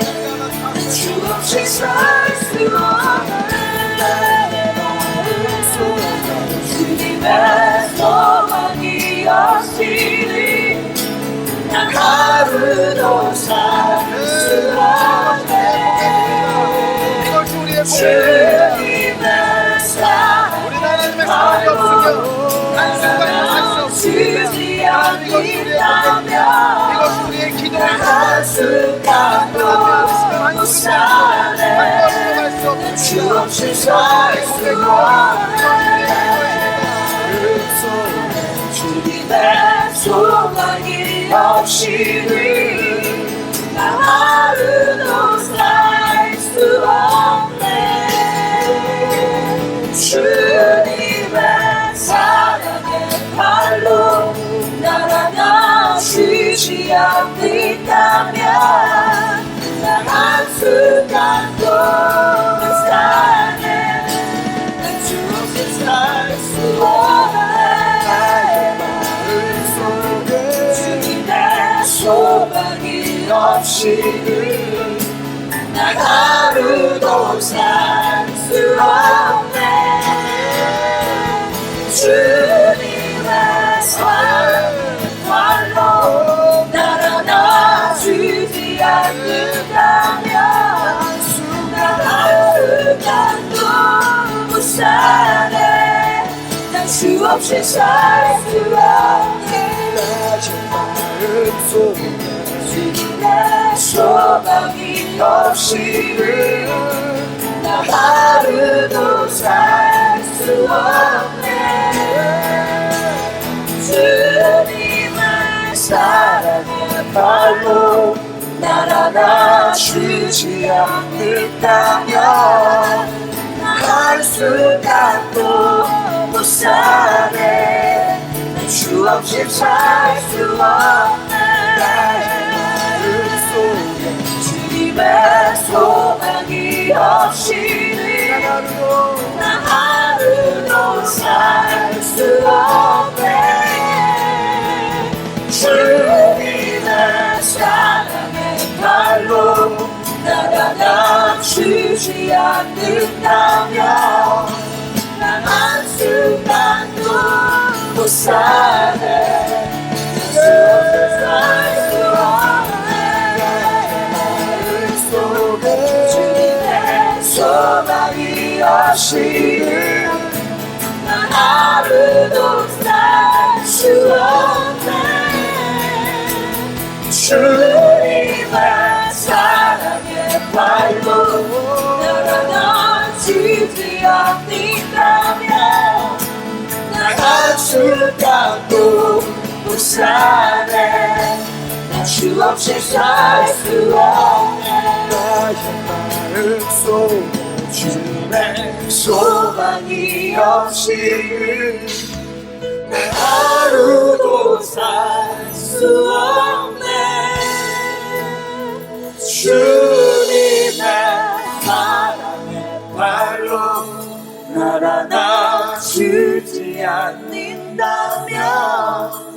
난 한순간도 못 사네 난 주 없이 살 수 없네 예, 하나님, 이것이 우리의 기도고 이것이 우리의 고백입니다. 예수 그리스도가 없이는 단 하루도 한순간도 살 수 없는 존재인 것을 고백합니다. 우리 예수께서 주시는 소망이 아니면 단 한 걸음도 걸을 수 없는 존재인 것을 고백합니다. 주님, 저희가 이 믿음의 진리 위에 서게 하여 주십시오. 저희의 마음이 예수로부터 멀어지지 말게 하시고 저희의 마음이 예수 없이도 걸어갈 수 있다고 하는, 예수 없이도 살 수 있다고 하는 하나님, 이 사망에 거하지 말게 하여 주십시오. 우리는 단 한순간도 하나님이 없으면, 우리는 단 한순간도 주의 임재가 없으면, 우리는 단 한순간도 예수의 보혈이 없으면, 우리는 단 한순간도 성령의 조명하심이 없으면 살 수 없는 존재인 것을 고백합니다. 주님, 이 고백이 우리의 속사람이 되게 하시고, 이 고백이 우리의 영혼 깊은 곳에서 나오는 기도가 되게 하시고, 이 고백이 우리의 믿음이 되게 하실 때 우리 안에 있는 모든 여리고들이 무너질 것을 믿습니다. 우리 안에 죄의 여리고가 무너지며, 우리 안에 교만의 여리고가 무너지며, 우리 안에 욕심의 여리고가 무너질 줄로 믿습니다. 주님, 이 여리고들이 무너질 때 외적인 전쟁은 우리 하나님께 속한 것임을 선포합니다. 우리 삶의 돌파가 일어날 것을 선포합니다. 우리 안엔 여리고들이 무너질 때 우리 밖의 여리고들을 하나님이 허무실 것을 저희가 선포하며 믿습니다. 믿음의 돌파들이 일어날 것을 선포하며 믿습니다. 주님, 이 일을 경험하게 하여 주십시오. 오늘의 예배가 이 일이 시작되는 예배가 되게 하여 주십시오. 이 일이 시작되는 예배가 되게 하여 주십시오. 우리 내면의 여리고들이 무너지는 이 전쟁이 시작되는 예배가 되게 하여 주십시오.